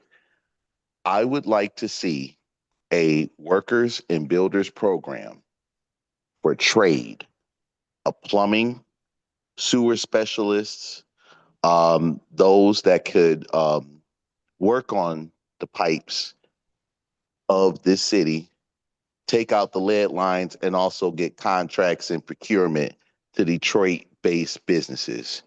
You could hire gentlemen from the city of Detroit, from all 7 districts. You could hold job fairs. And I'm pretty sure the reason why people won't work for the water and sewage department is because of the pension and the cuts that have happened through the bankruptcy. You used to retire being a water worker. You used to be proud to work for the Water and Sewage Department to serve the city of Detroit. Now, not so much.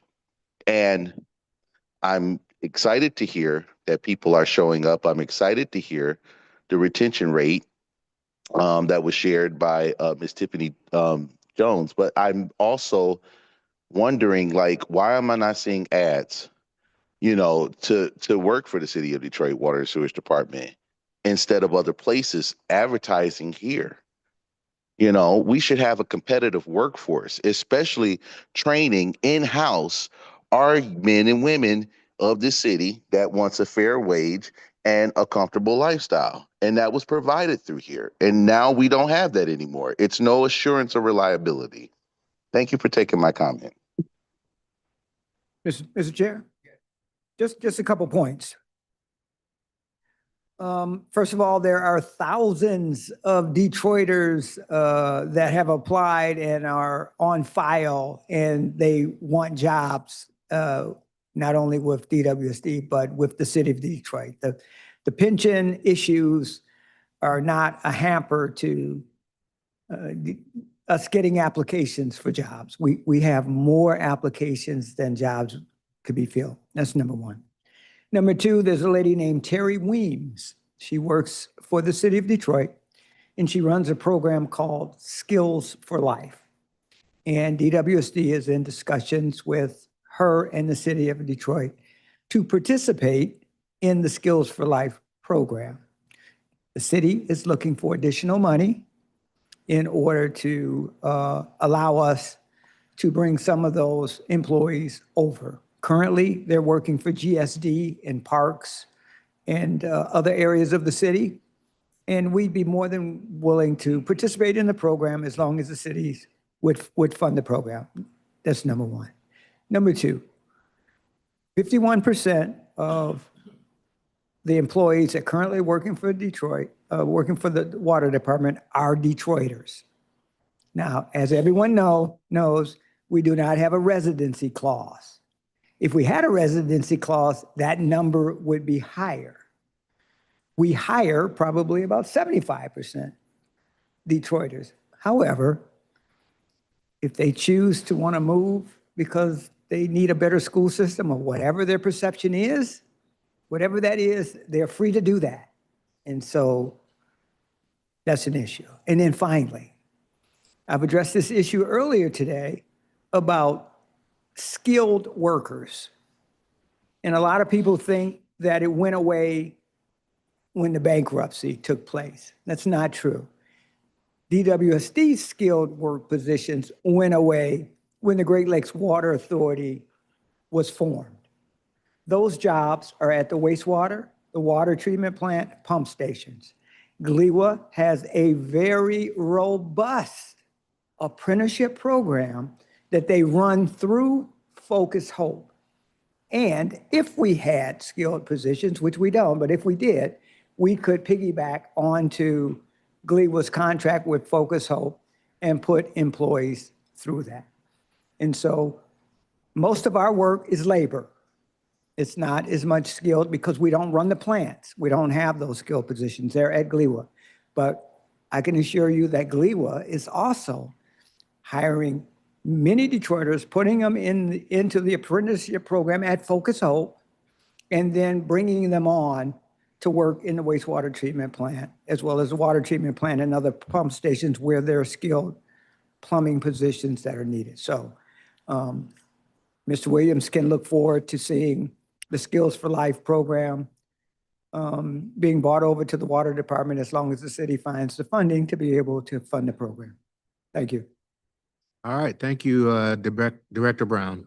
That brings us to communications, of which there are none. There is no unfinished business. That brings us to Director Jones for HR metrics.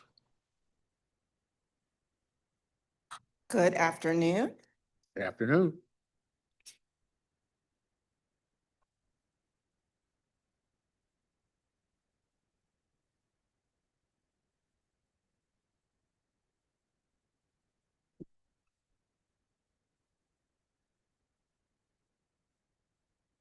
Tiffany Jones, HR Director for the Detroit Water and Sewage Department.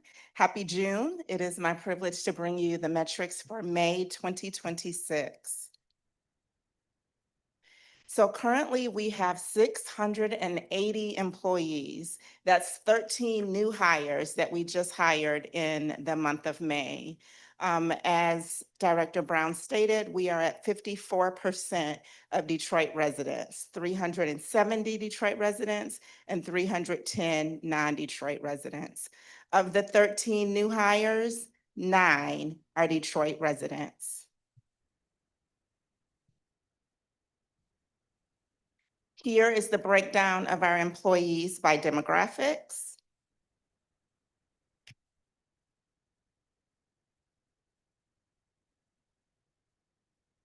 And here is the breakdown of our employees by county, with Wayne County being 75% of our 680 employees.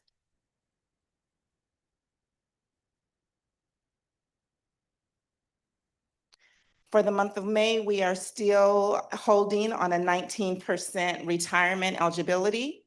We have 130 employees that are eligible for retirement as of May.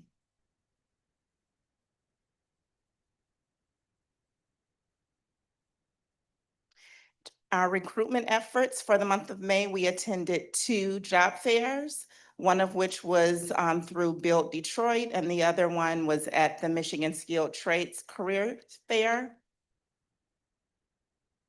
We have currently met our goal of 15 career fairs for our fiscal year, currently at 16. So we have exceeded our goal for the fiscal year. Question. Commissioner Blackman. Do we consider the Durfee Innovation Center numbers acceptable or our desired number? I believe that is our desired number. I do not recall how many total participants was at that event, but I can get that number for you if you like more details on that specific event. Thank you. Very well. Here are the positions that we are actively and currently seeking. We have 19 open recs, and of those 19 positions, they are 27 positions. 16 open recs, I'm sorry, 16 open recs with a total of 27 open positions. And they're either open, interviewing, or we have just posted. And then there is a continuation.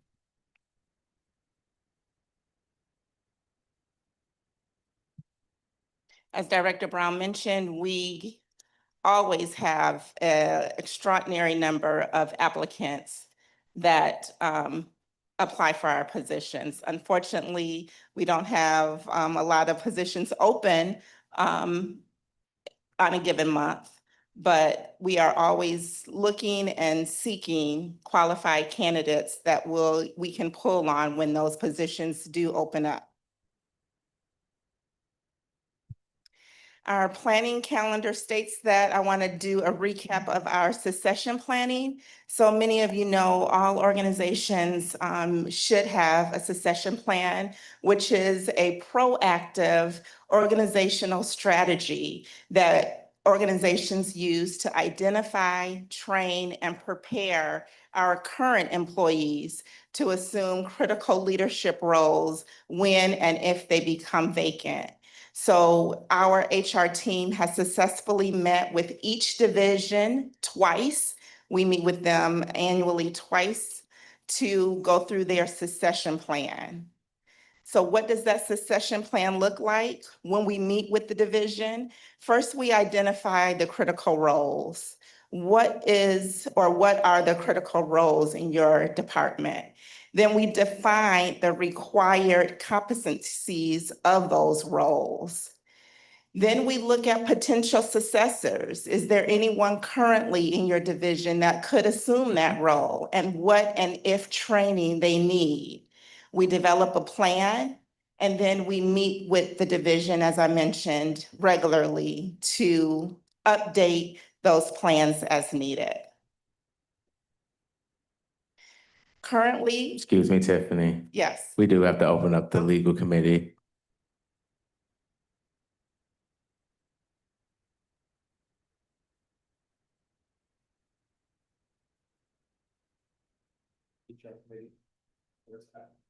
Looking at Jonathan.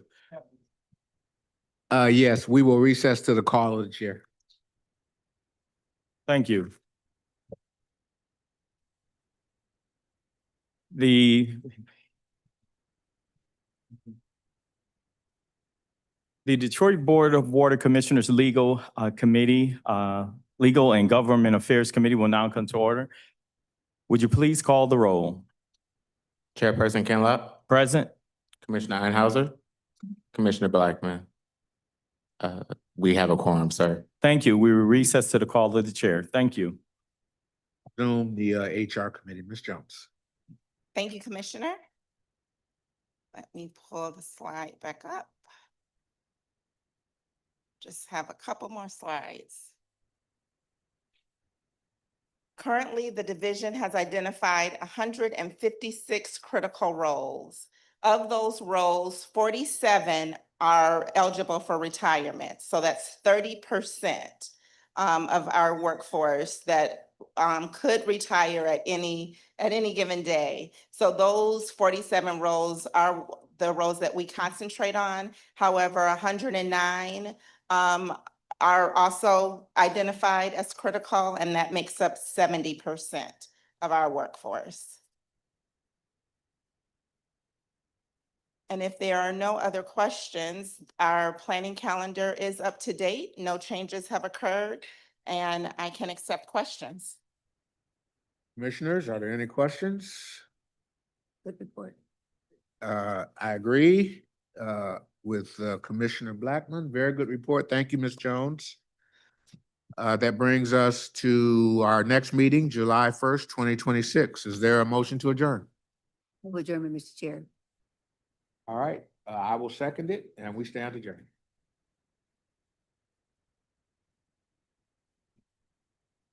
Thank you. The Legal and Government Affairs Committee will now reconvene. At this time, we'll go to item number 3, approval of the agenda. A motion is in order. It's been moved. Is there support? Support that. Okay, all those in favor signify by saying aye. Aye. Those opposed, this item stands approved. Now we'll move to the approval of the previous meeting minutes of May 6th. Motion is in order to approve with any necessary corrections. Mr. Chair. Support. It's been moved and supported. All those in favor signify by saying aye. Aye. Those opposed, this item stands approved. As the public participation instructions have been given at the previous meetings, it is not required at this time to repeat those instructions. But I will ask whether or not there's anyone joining us by Zoom who would like to address this committee. Mr. Chair, at this time, we do have one individual that has their hand raised. Miko A. Williams has his hand raised. Mr. Williams, you may unmute yourself and begin speaking. Good afternoon, Mr. Williams. Yes, hello, good afternoon. Can you hear me? Yes, we can. Good, good. Thank you. God bless you, Commissioner Kinlock. D'Amico Williams, Chief Executive Director, Hydrate Detroit. To the director, I want to thank him for his response in the last meeting. Thank you. I'm going to take off my Chief Director hat, and I'm going to put on my personal hat here to speak about my personal experience working with this department, as well as working in the field to help citizens and residents. You know, I'm honored. I'm very thankful to God. I'm very thankful for my family, and I'm also thankful for my friends and supporters and people for supporting Hydrate Detroit over the years. When we first started, water shutoffs were 3,000 week. It was about to be dire. The public health and safety of the city was threatened during the bankruptcy. I still have trauma from those days. We assembled as a community group called the Detroit Water Brigade. We passed out water. We got water donations from people around the world. We've been to Ireland. We've also worked with this department to have its first community assistance day at the old payment center at 6 Mile, where we were greeted with police horses, motorcycles. We were greeted with so much force and resistance. You would think you were in Gaza, the way we're being treated. And it was absolutely horrible. Citizens and residents don't feel safe and comfortable. They don't feel that they're valued. And I've worked hard to try to help along these years where tensions boiled over. I've helped a lady that passed away chasing the state's assistance that was not consistent with the she did everything she could to keep her water on, and she passed away from a heart attack. I helped another lady, Miss Vivian Logan, and that's one of my biggest L's. And I still cry at night, not defending her properly to keep her from going in the nursing home, losing her home because she had a water shut off. And she was an elderly lady. I have been thankful to sit down and have tea with seniors and those to educate them about water. I have been lucky to even work with the new mayor in regards to water affordability and accountability. We have a lot more work to do. I have a lot more work to do. I'm locked in. As long as we're all locked in together, we can make a difference. But I can't continue to do that if I keep becoming embarrassed by not getting results and not getting the work done. Thank you. Thank you. Is there anyone else asking to address the committee? Mr. Chair, there is also, there is another hand that's been raised, Norel Hemphill. Okay, Ms. Hemphill. Yes, good afternoon again. Attorney Narelle Hickville. I have the honor and privilege of serving as the Legal and Public Policy Manager at We the People of Detroit. And I just had a couple of questions for the Legal and Government Affairs Committee. I wanted to know, we looked on your website, we were looking for the recertification and program cancellation policy.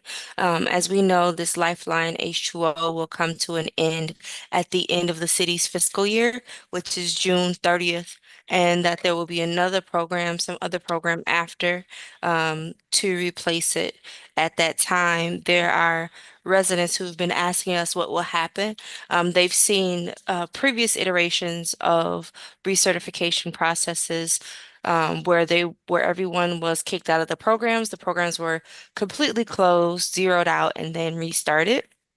As this will happen at the end of this month, into next month, we're just wondering, what is that program?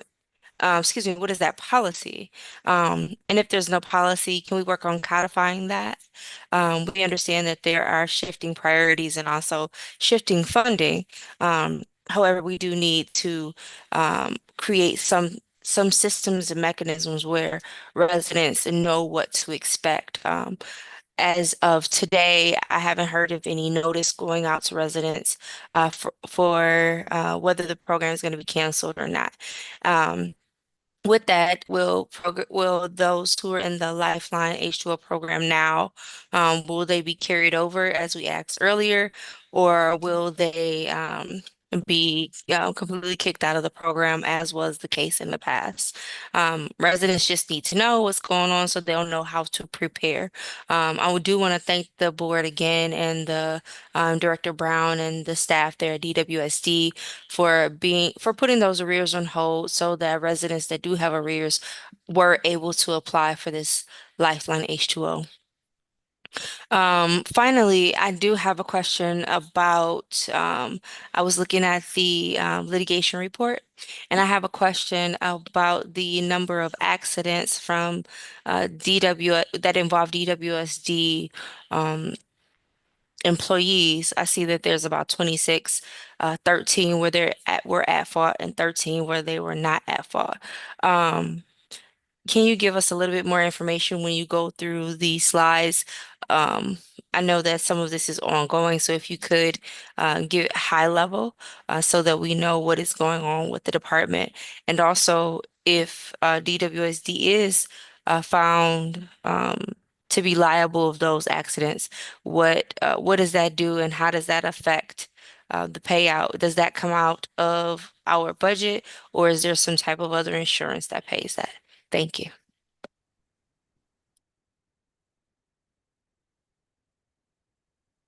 Yes, thank you. Is there anyone else? Mr. Chair, there are no other hands that are raised at this time. Okay, thank you. With that, public participation is closed. We'll now move on to item 6A, FOIA monthly report. And if there's not any questions as it relates to that report, we'll entertain a motion to receive and file. Yeah. Support. Moved and supported. All those in favor signify by saying aye. Aye. Those opposed. This item stands approved. Next item on the agenda, litigation report. Under litigation report, as relates to any relevant information that you can give associated with the item listed in the litigation report associated with vehicle accidents. Just like to ask a couple of questions surrounding that. Driver's training, as well as clarification just for general understanding of exactly how we are insured as a government in these instances. Mr. Chair, first of all, DWSD takes accidents very seriously, and we've implemented a number of measures and protocols to help ensure that our associates that are out driving and operating vehicles receive the training that they need, the retraining that they need, and ongoing defensive driver training. So we take that very seriously. As with any organization that operates in a large number of vehicles, there's always accidents that happen. Some of those accidents our associates are responsible for. Some of them they're not responsible for, but we take it all very seriously. There's an internal review committee that looks at that and that takes remedial action where that's required. That's number one. Number two, with respect to your insurance question, as a municipal government agency, the city of Detroit is self-insured. And so we don't have an insurance company. Rather, as the government, we are self-insured and we take care of our liabilities through the funds that we have available to take care of those.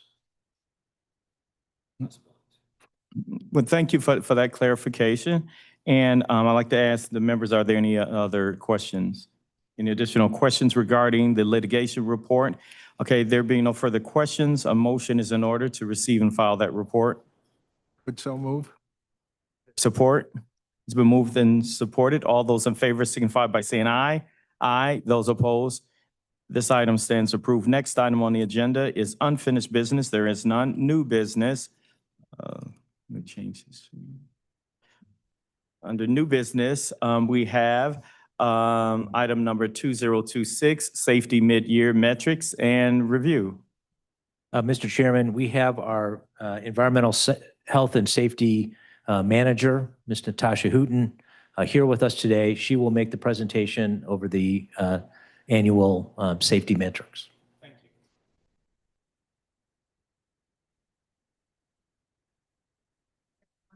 Good afternoon.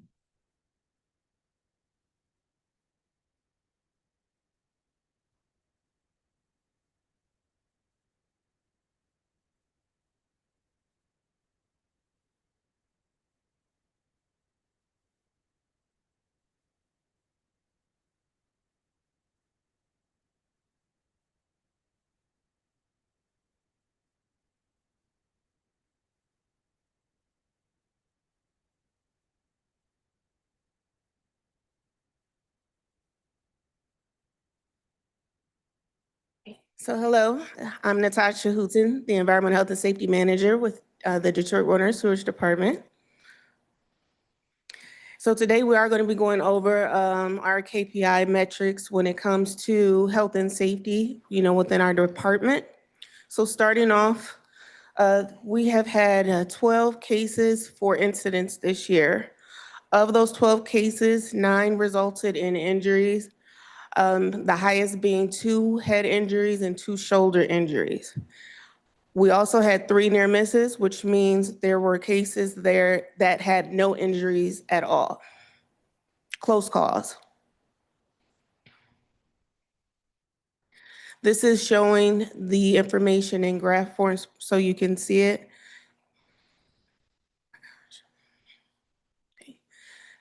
Now this is injuries per month. As you see in January had the highest, then we started to taper off a bit, kind of went up in March, and we've tapered back down to 2 for May.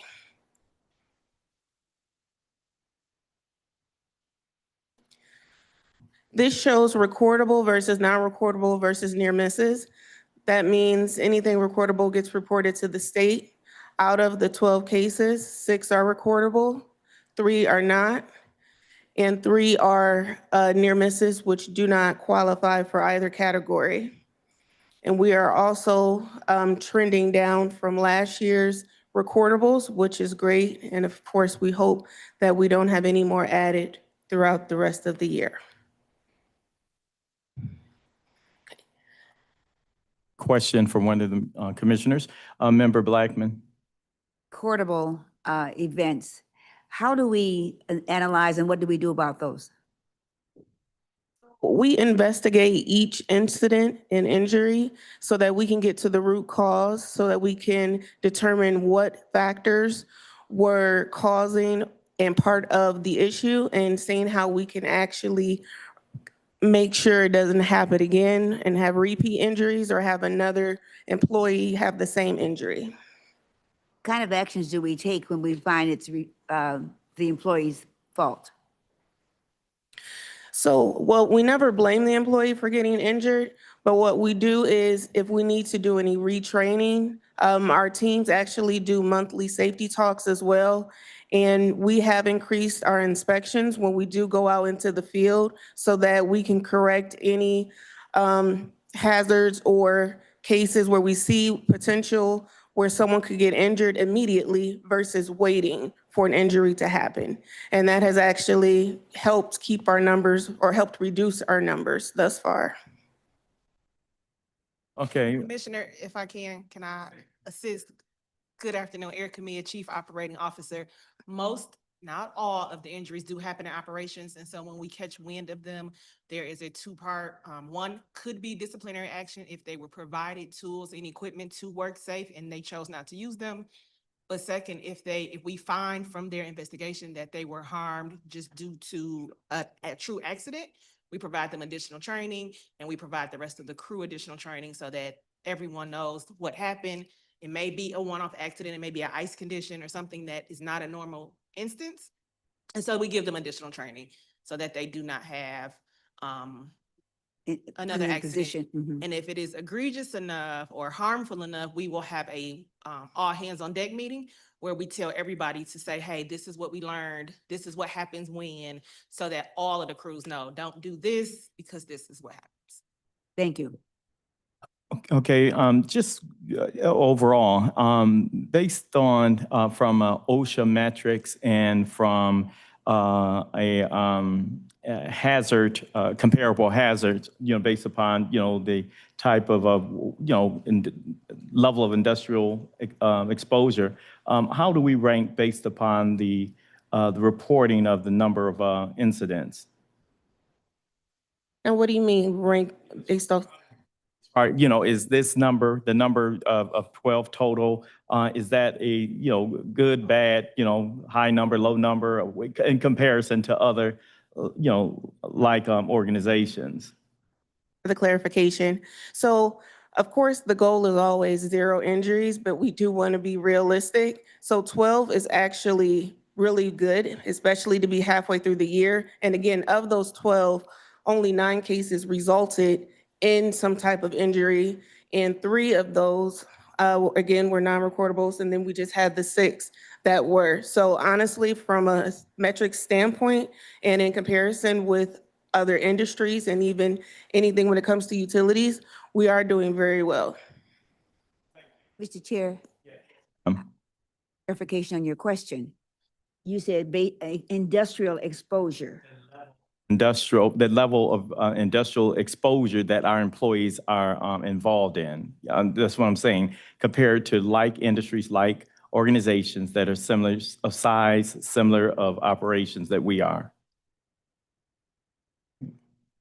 And she mentioned public utility, but I was just saying any other organization, industrial organization that would be, ranked based upon the metrics that OSHA may have established. Yeah, thank you. Okay, you can continue. Okay, thank you. So now, when it comes to gas strikes, so for this year, we have had a total of 42. And we had our highest numbers in February and in April. And we did also started tapering down. So now I'm just gonna break this down further. So of the 42, 16 cases were DWSD's responsibility. And again, January and February were the highest, then tapered those numbers off. The remaining 26 were the responsibility of contractors, and their highest months were February and April.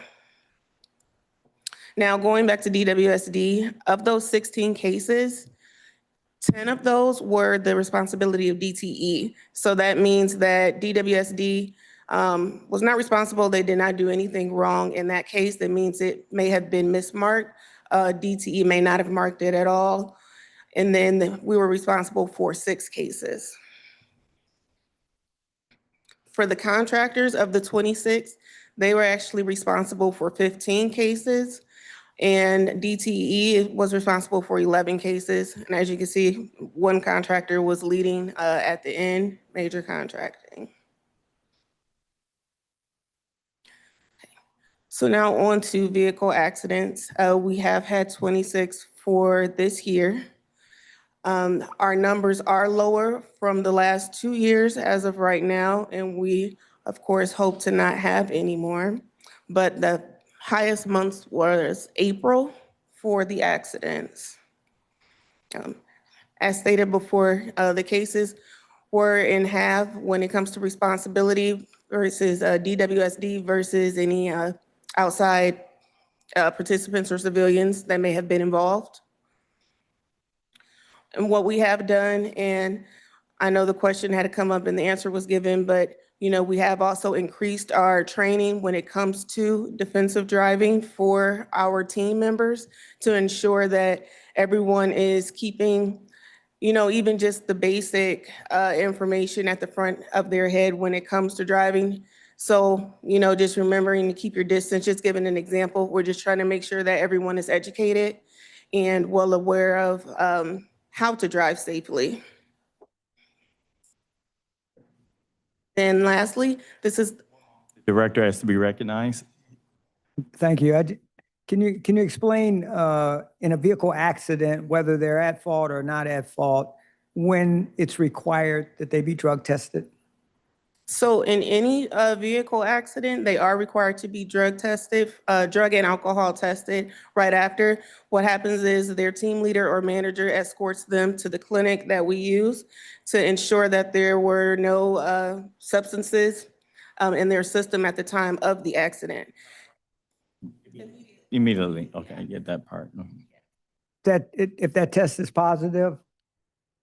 If that test is positive, then disciplinary action is taken and they are immediately terminated because that is against our policy, because we want to ensure that we are keeping everyone safe, especially when on the road. So we're trying to protect our employees, civilians, pedestrians, everyone involved. So that is something that we do take very seriously, and there are no exceptions when it comes to that policy. If anyone denies and does not want to take the test, they're immediately terminated as well, because you cannot refuse to take the drug and alcohol test.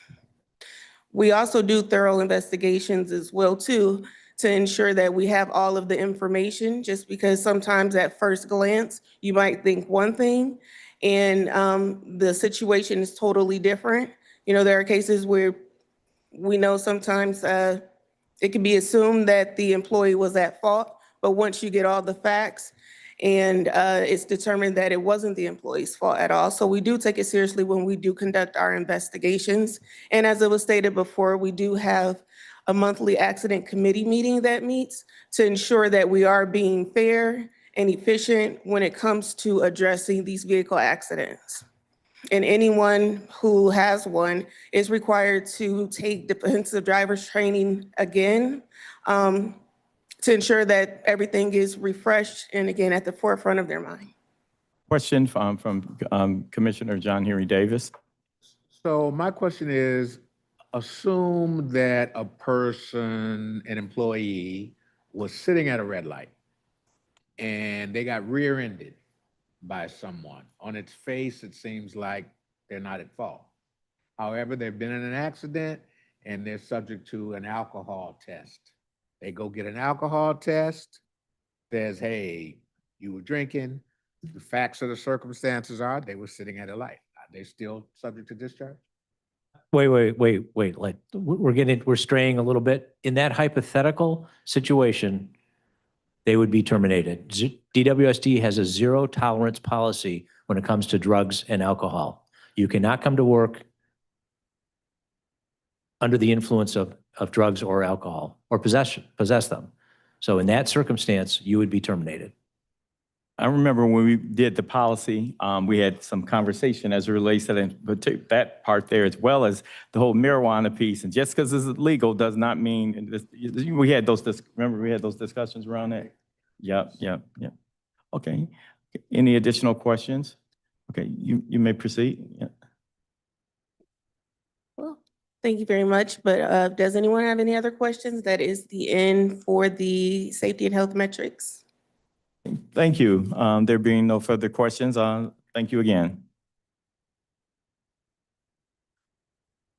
Okay, the next item on the agenda is item number 10, other matters. I know of none, and then we'll proceed to the next meeting, which is July the 1st.